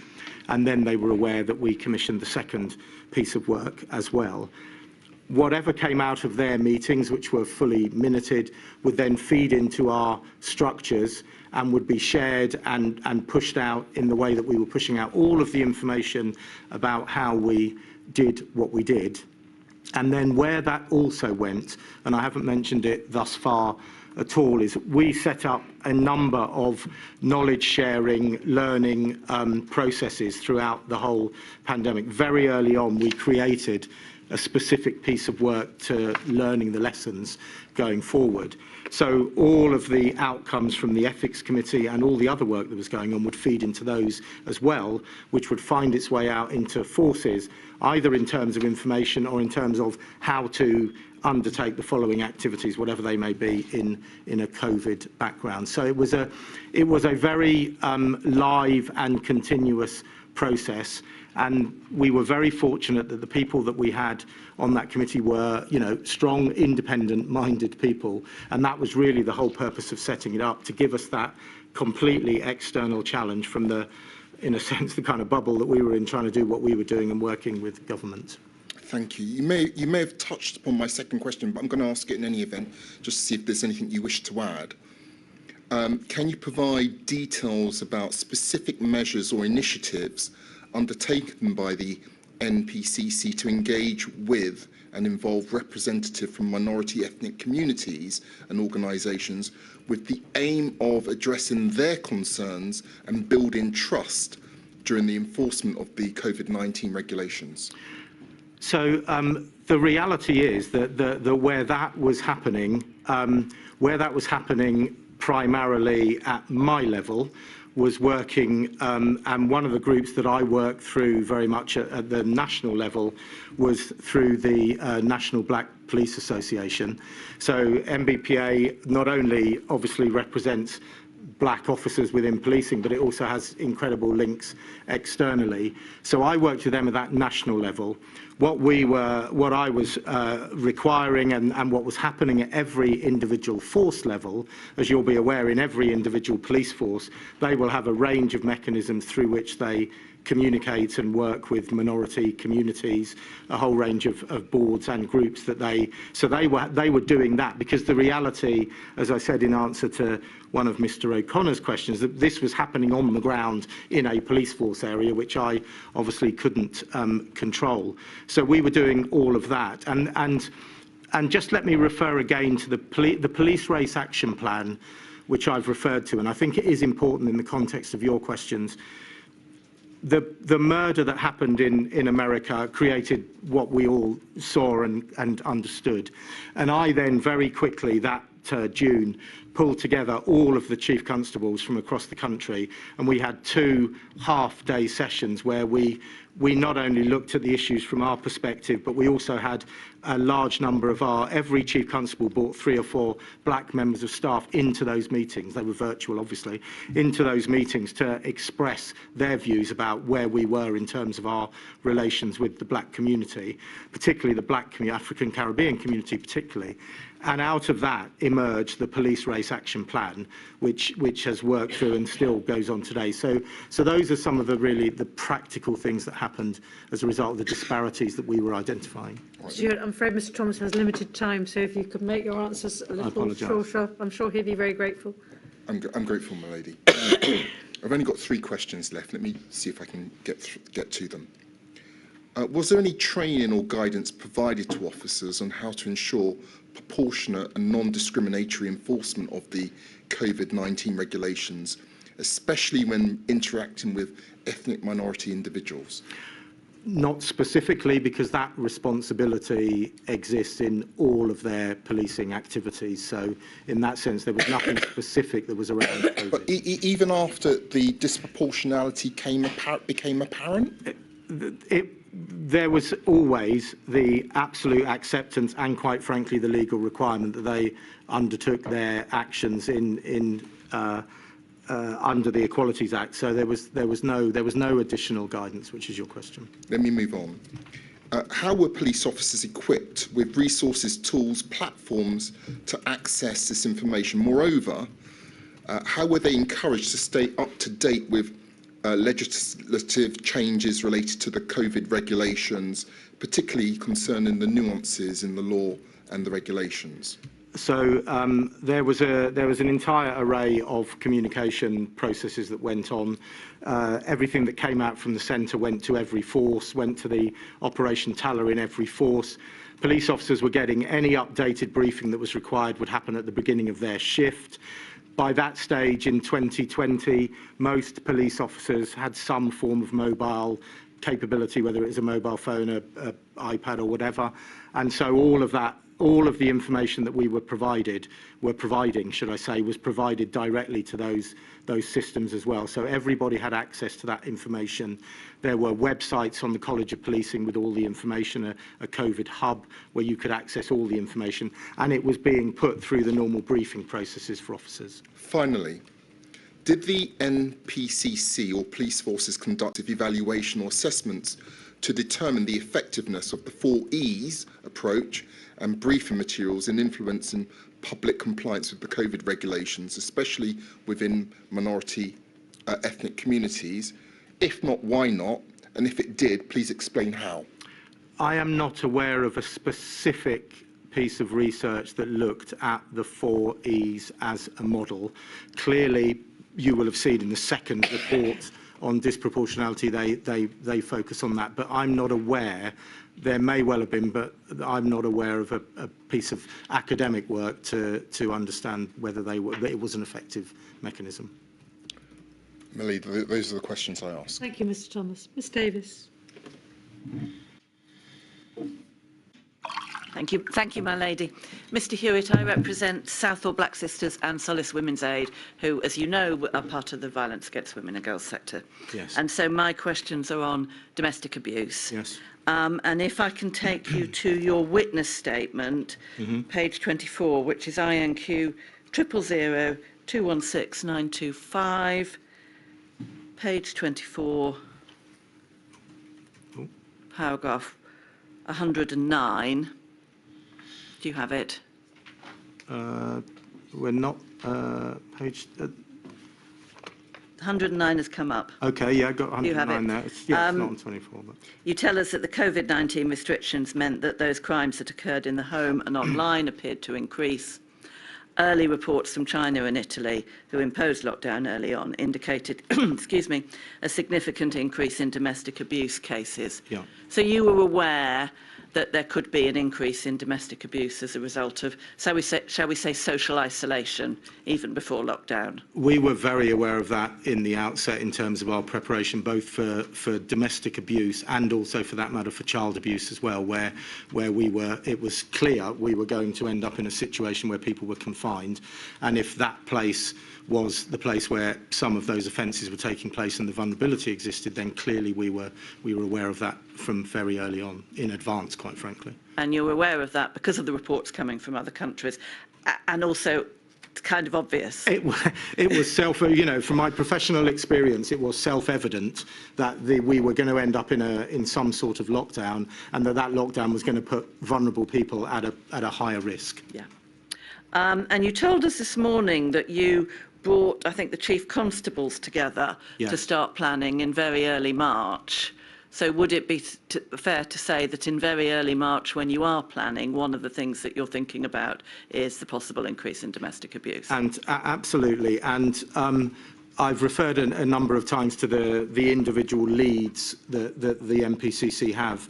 And so in these two instances, the Assistant Commissioner Louisa Rolfe from the Met was the lead for domestic abuse, and then Chief Constable, as was then Simon Bailey, was the lead for child abuse, and we were engaging very closely with both of them, who were then engaging with all of their structures and all the other groups and organisations that they worked in within those sectors, to start talking and thinking about how we were going to find a way to properly protect people in an environment that we feared was going to come.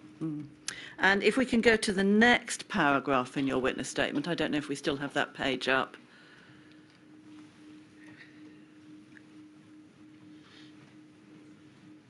Paragraph 110, you tell us that the college regularly met with the domestic abuse charity sector. These meetings identified significant changes in the number and nature of demand. That's once lockdown starts. And as a direct result of those significant changes and of your meetings, presumably. Yes. Yes, and not just the college, but also, as I say, the leads for domestic abuse were meeting and trying to work through. And I was working then with the Home Office, and I have to say the Home Secretary at the time was very engaged with the issue of the threat around particularly domestic abuse and child abuse, but particularly domestic abuse as well. And we're about to hear from her, in fact. I suspect you will. As a direct result, the government carried out publicity campaigns to highlight domestic abuse risks and encouraged victims to report. So that's your point. Helpful on publicity campaigns. Can you tell us if there was also any guidance published by the college for potential victims of domestic abuse? There was repeated guidance. As I've said, we had a number of mechanisms through which we were sharing information. because if you will obviously recall, at the time there was a lot of media coverage about concerns. A lot of the support organisations and charities were publicly talking about the increase in people coming and speaking to them. So we produced a range of guidance about how best you can deliver services in a COVID environment, how you can work with all of the other agencies that are there to provide services to protect people, and then even into the really practical of how do you go and deal with an issue when you actually turn up at the house, because quite clearly there were going to be occasions where we needed to go and intervene in the way that we ordinarily would do, and we needed to equip officers to understand how you did that in a COVID environment, because what we clearly didn't want to be doing was going and actually spreading the infection and so on. So it was very complex, but there were repeated throughout the period new pieces of information and guidance. We created the learning process that I described, and part of that was sharing good practice. So where we found somewhere where they had worked up a really good way of operating with other agencies, we then made sure that that was shared with other police forces, so that we were trying to do the best that we could do in the circumstances that we had. That's helpful, thank you. Was there any guidance for potential victims of domestic abuse so that they could find out quickly whether or not, for example, they would be within the regulations to leave home? Is there any guidance to the public? Yes, that guidance did come out. It did come out, and I think I recall in the very first set of regulations, that one of the exceptions was if it was staying indoors, unless it was unsafe to do so. So that came at the risk of harm point. Where we would often, and where we did, but in ordinary circumstances would try and mediate, is through support groups, through the charities, through those people that are clearly engaged. But we would be feeding through them, but also giving our own messages. And throughout the pandemic, I did 3 of the podium briefings at Downing Street, and I'm pretty certain to say in every one of those 3, one of the things that I said was making it very clear that anybody who felt unsafe was to take action to make themselves safe and to come to the police. And you talked about guidance to colleagues, to police officers. That's actually at paragraph 79 of your statement, which is page 17 of it. I don't know if we can have that up. And you give us, do we have it?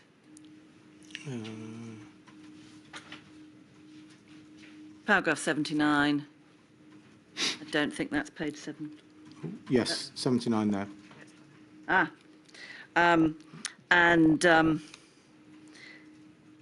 You talk about the guidance in some detail, responding to domestic abuse, referral support for victims. So again, that's for police officers. Was that guidance drawn up with domestic abuse charities, stakeholders? Yes, everything that we draw up in that arena through our leaders, the people who lead thematically for that, is done in conjunction with those groups. Thank you very much. Thank you, my lady. Thank you, Ms Davis. Thank you very much indeed for your help, Mr Hewitt. Thank you, lady. I'll go with Nadia.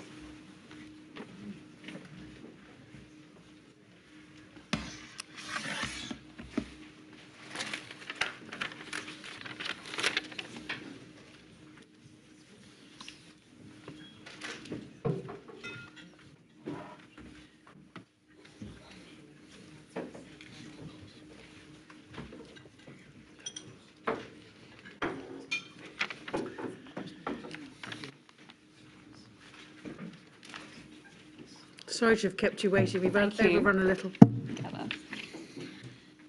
Well, my lady, the next witness is Dame Priti Patel. If she could be sworn, thank you. I do solemnly. I do solemnly. Sincerely and truly. Sincerely and truly. Declare and affirm. Declare and affirm. That the evidence I shall give. That the evidence I shall give. Shall be the truth. Shall be the truth. The whole truth. The whole truth. And nothing but the truth. And nothing but the truth. Thank you.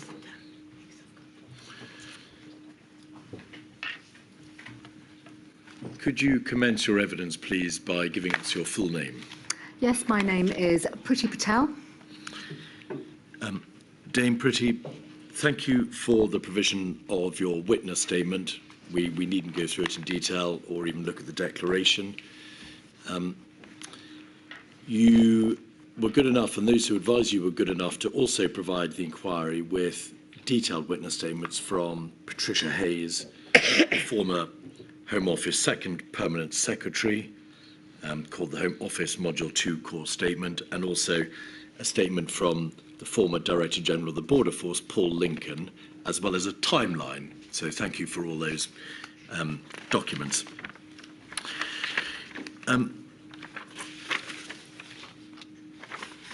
I want to ask you first, please, about your career. You were, I think, between July 2014 and May 15, the Exchequer Secretary to the Treasury. Between May 15 and July 16, you were Minister of State for Employment. From July 16 to November 17, Secretary of State for International Development. And then, for our purposes, the most relevant feature of your career, you were Secretary of State for the Home Department from the 24th of July 19 until the 6th of September 2022. That's correct. And therefore you were Home Secretary during the entire currency of the crisis.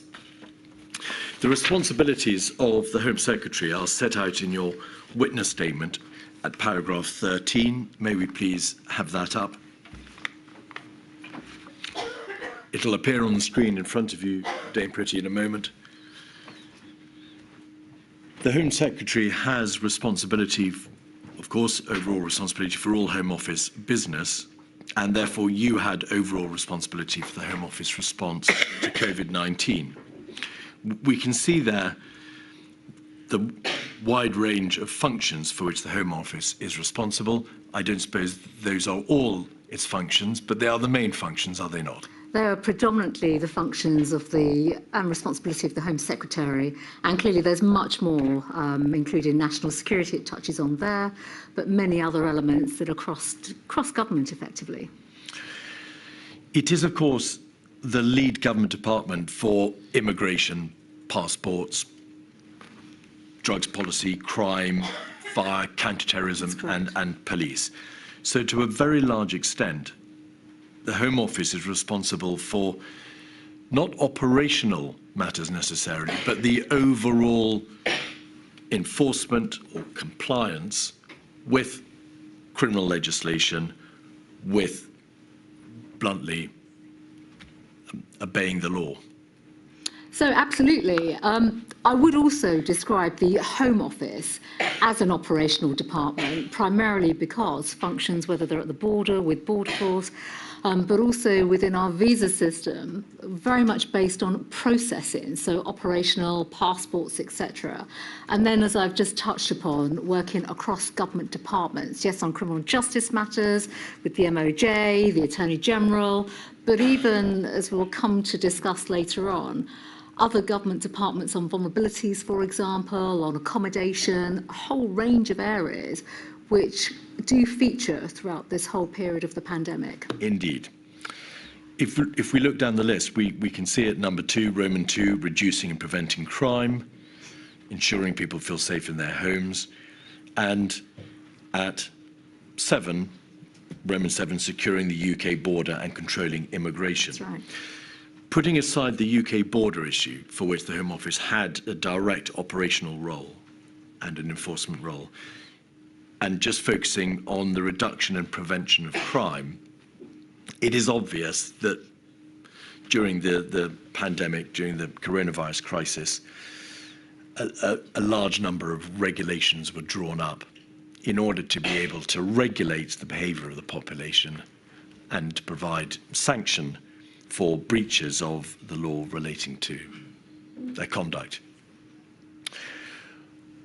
The Home Office plainly played a role in the drafting or the promulgation of those regulations. It was aware that this process was going on, but who or which department actually drafted the coronavirus health protection, restriction, regulations and the like? So those regulations were solely the domain of the Department for Health and Social Care.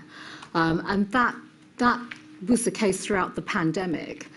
And interestingly enough, even just speaking about the responsibilities of the Home Secretary from a policing perspective, we were the people, myself as Home Secretary, my policing minister, but my incredible officials, actually. We had a very strong team, and you would have seen that through the cross-referencing with Tricia Hayes' witness statement. We had a very significant team, a crime prevention fire group, as they were called, CPFG, that would work across government, through the Cabinet Office, and then with the Department of Health and Social Care, primarily because the police, as I'm sure you've discussed this morning, had to operationalise many of the regulations, and at the same time there was a lot of guidance that was produced for police forces to then help them with regulations. Bluntly, the Home Office and the police forces and chief constables worked together very closely indeed. Chief constables and the MPCC and police forces would come to the Home Office and say, we need guidance in relation to these regulations. What do they mean? What is the process by which these regulations are being drawn up? And presumably the Home Office acted as an interface with the DHSC to say, this is the position. So absolutely on the interface point, I think some context may be helpful in terms of our overall way of working. Our CPFG group, my officials at the time, myself as Home Secretary, my policing minister, we had set up a very clear structure of working with the police. So I would suggest, and in fact it's very obvious, we had a very close partnership working relationship with the police. We would hold regular meetings. In fact, they then became Zoom calls. I would speak to the police near enough every single day. We'd have operational calls with the police twice a week, with different chief constables, with the National Chief Police Council, the Police Commissioner, the National Crime Agency, every single aspect of law enforcement that would sit under our umbrella. And we would effectively work together. I would listen to representations, concerns, all based around the practicalities of enforcement. But we were learning all the time, because one of the key features of this particular period, although there was no business as usual per se, policing still had to carry on. Policing changed, but there were still law enforcement operations taking place.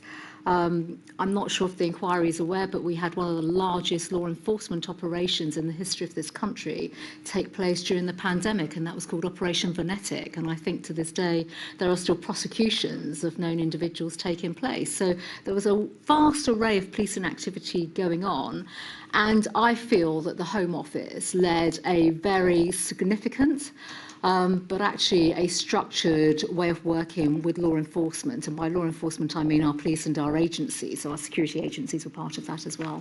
We'll come back to the issue of public health policing in a moment. But in reality, if concerns were raised with the Home Office about the drafting of the regulations or their effectiveness or the degree of complexity or confusion to which they gave rise, giving then rise to issues about enforcement, was the job of actually drafting those regulations within the role of the Home Office? Was it within your gift to be able to change the regulations, to propose different drafts, or was the drafting itself exclusively within the DHSC? So the drafting was not within the Home Office. It was very much within the Department of Health and Social Care. Our interface across government was very much in terms of effectively being an advocate. We're practical people in the Home Office. Our role was very much to bring to light the practical realities of what the direction of travel, in fact, certain stages throughout the pandemic, what was working and what was not working around enforcement and the application of regulations from policing.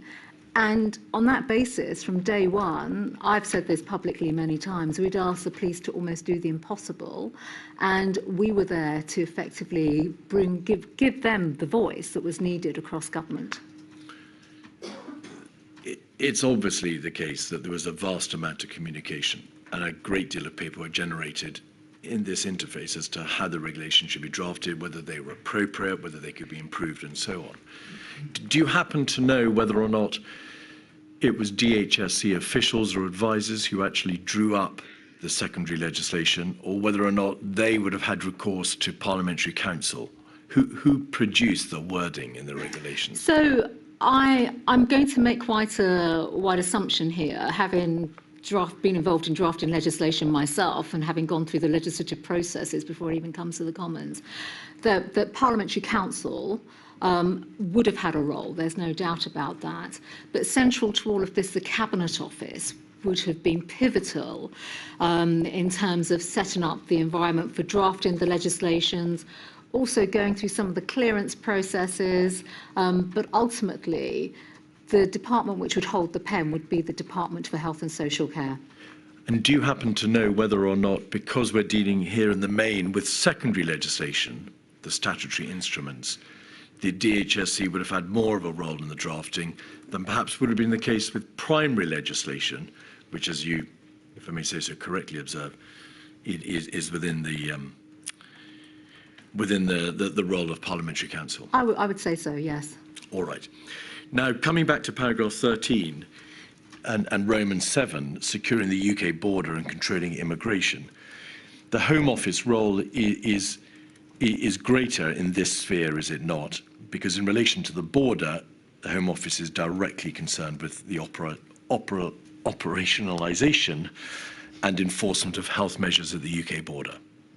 So, on that basis, of course, the Home Office is responsible, as outlined here, in the point on securing the UK border and controlling immigration through the policy levers that the Home Office has. When it comes to health measures at the border, of course, that is a piece, effectively, or an aspect of border measures, not border control, but border measures, that also is a responsibility. It crosses over into the public health territory with the Department of Health and Social Care.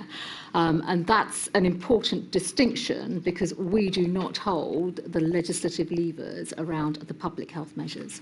And is that why, as is well known, the DHSC is responsible for port health measures?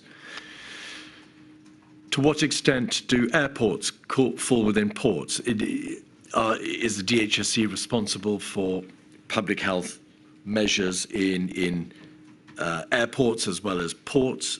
Are airports ports? So effectively, and this is down to my recollection and understanding of the time, the Department of Health and Social Care, that is correct, were responsible for port health measures. And in fact, they stood up port health officials at, I'm pretty certain, maritime ports and airports, because, of course, you have to have that differentiation between the port health individuals and Border Force. Border Force have very clear responsibilities, whether it's at maritime ports or in airports, but more broadly at the border. And, of course, in the mix as well, there is the Border Agency, which practically, of course, carries out border duties on the border. Is that within the political control of the Home Office, or is that an entirely independent agency? So Border Force, and clearly the head of Border Force at the time was Paul Lincoln, would absolutely be part of the Home Office and responsible, accountable, working with myself and our ministers and our BICS team and Border Force team within the Home Office.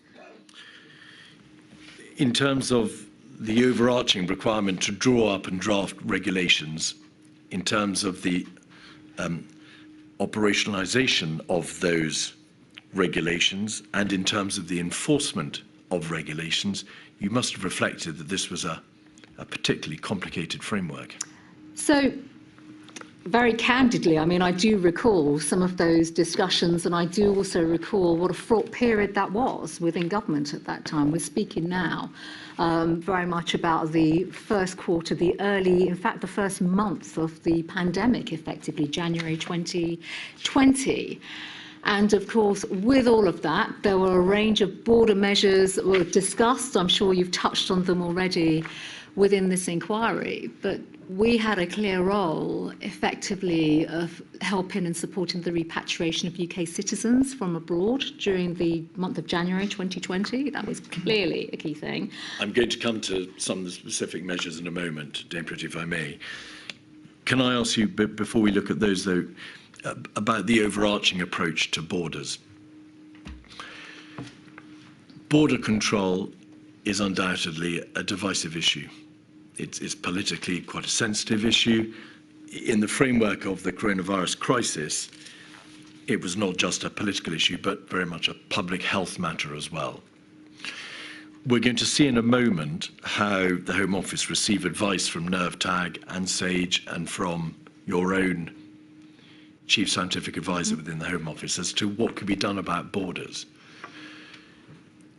So I want to ask you, to what extent were decisions concerning borders and restrictions and closures, or whatever they may be, driven by political considerations as opposed to pure public health matters? So I don't think there's a straightforward answer to that at all, because there are live discussions across government during that period. As I've just mentioned, it was a fraught time. The world was changing quite rapidly. We could see some countries doing different things, while at the same time we all witnessed very terrible scenes on our TVs, you know, of the impact of coronavirus around the world in certain countries. Our hands, I think, were effectively forced, really, because of Wuhan, what was happening in China. And that led to a series of measures that are documented in some of the evidence statements that have been provided around borders, visas, etc. So there were a range of discussions, and I can absolutely categorically state at an official level across government in particular. So I had one official, Paul Lincoln, the permanent secretary at the time. Others were in active discussions around what this meant in terms of public health. What it meant in terms of our day-to-day operations within government, for example. I mean, I went on, and I think it may be touched on in one of the witness statements, to look at our resilience plans, for example. What would be business as usual for our department? Bear in mind the political context of the time, January 2020, we'd just had an election in 2019. I was due to actually implement legislation around immigration. So Indian free movement, the immigration bill we were working on through that period. So, you know, there were live discussions. You could argue in some quarters they were political. Absolutely, they were political for obvious reasons, while at the same time we were having practical discussions every single day with officials and ministers. Certainly within my department, and officials were having cross-government discussions around some of the implications, the health situations we're seeing, and where this could eventually go. May I just pause you there? In light of what was obviously a very complex scenario with competing considerations, some public health, some political, some immigration, obviously the critical issue of applying public health restrictions whilst maintaining a critical flow of supplies and trade and food and medicines and critical goods. Was it the case that in the Home Office, as with other government departments, you had to start your assessment of how all these competing considerations could be brought together and resolved from scratch? There was no guide, or, to use a inappropriate expression, a playbook for how, in the face of a oncoming viral pandemic, decisions could or should be taken about what to do about borders. You had to really start from the beginning and see where you went. I can understand why externally that may be the view and the perception, but there had been work that was undertaken by previous governments, and I'd not been in those discussions, around what to do if there was an influenza pandemic, for example. I think Ebola has been touched on as another example. And there had been, and I am aware of this because I was involved in a conversation in January involving one of my officials at the time, work had been undertaken in the past. So we can't just say that, you know, fast forward to the pandemic, it was just a blank sheet of paper. There were processes in terms of understanding what could and couldn't be done.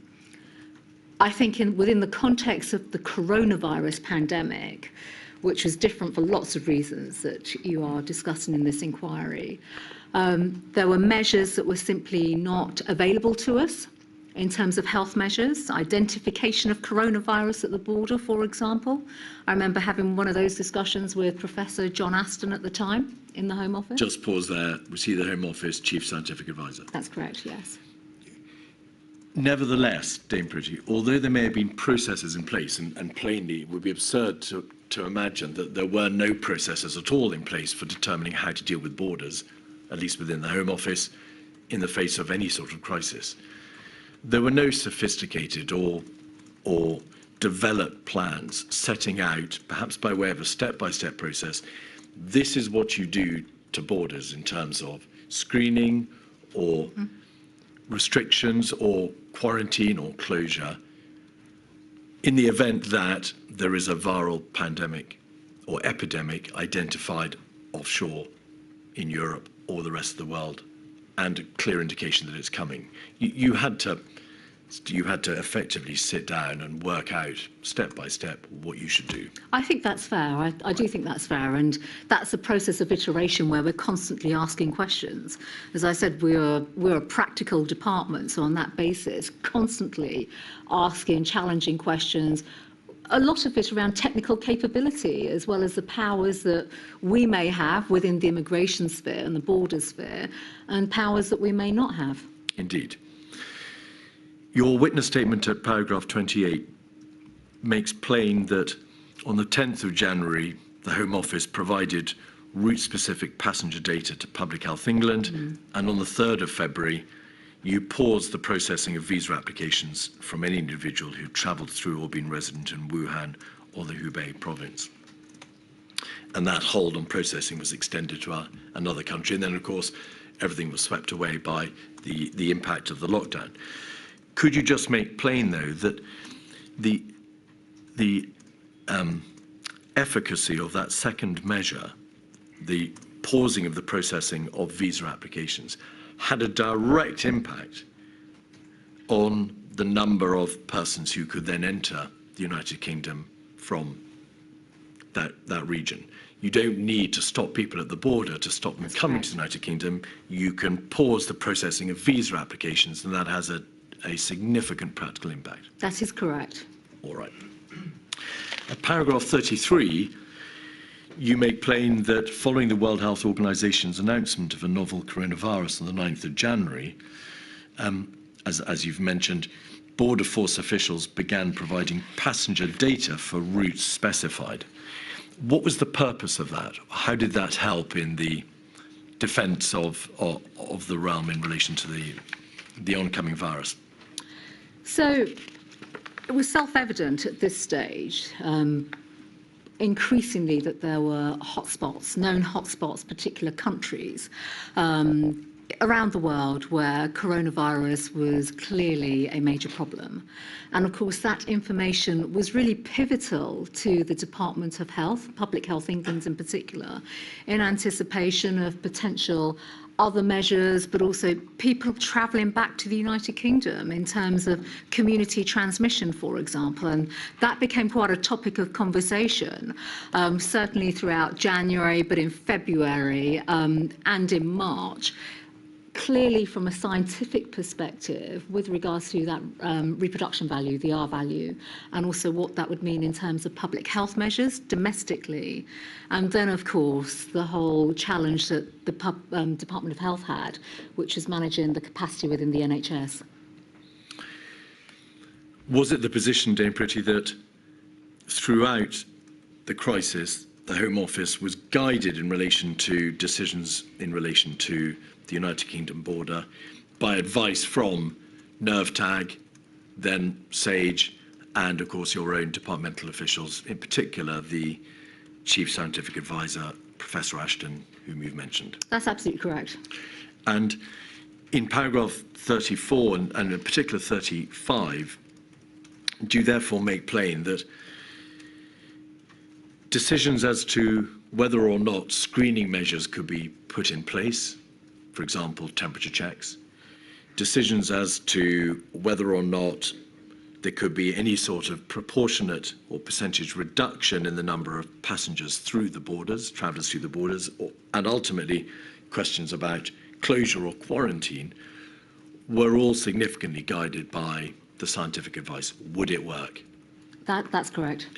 And were you placed in the position, in effect, of being informed that screening temperature checks, seeing whether people were displaying symptoms was practically ineffective because symptoms can be suppressed and screens aren't effective.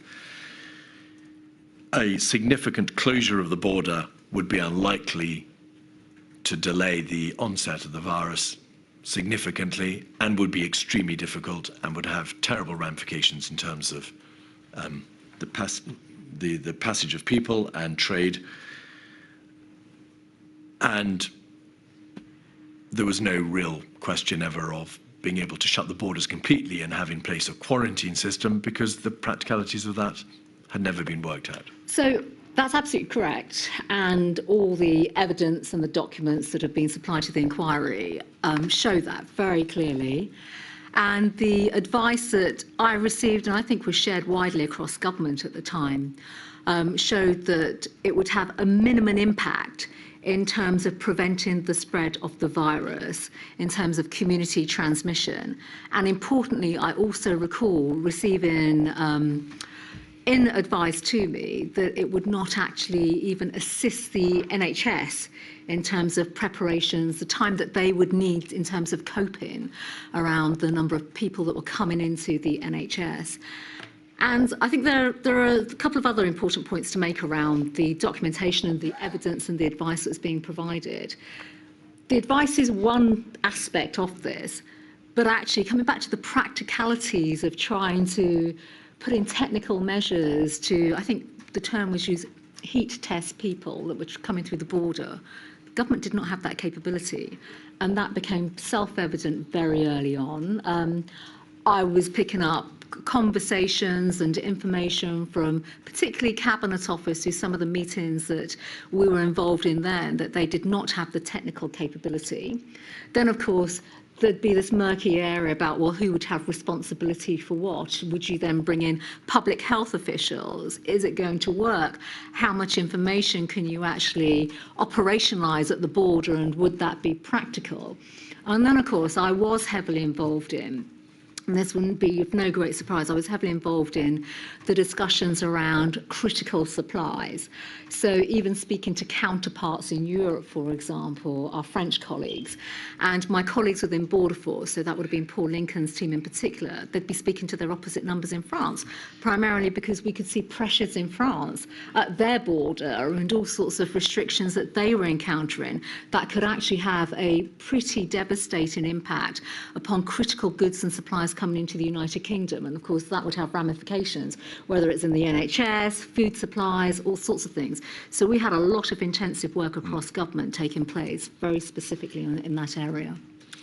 And just before the break, just drawing the threads of the advice that the Home Office received together, your statement makes plain that at a relatively early stage, in fact on the 3rd of February, the Home Office has received advice, I think ultimately from SPY MO, to the effect that there may, and I emphasise may, because it wasn't in fact until later in February that this was confirmed, but that there may already be sustained community transmission in the United Kingdom. So obviously that had a direct impact on the sense or efficacy of putting into place border arrangements.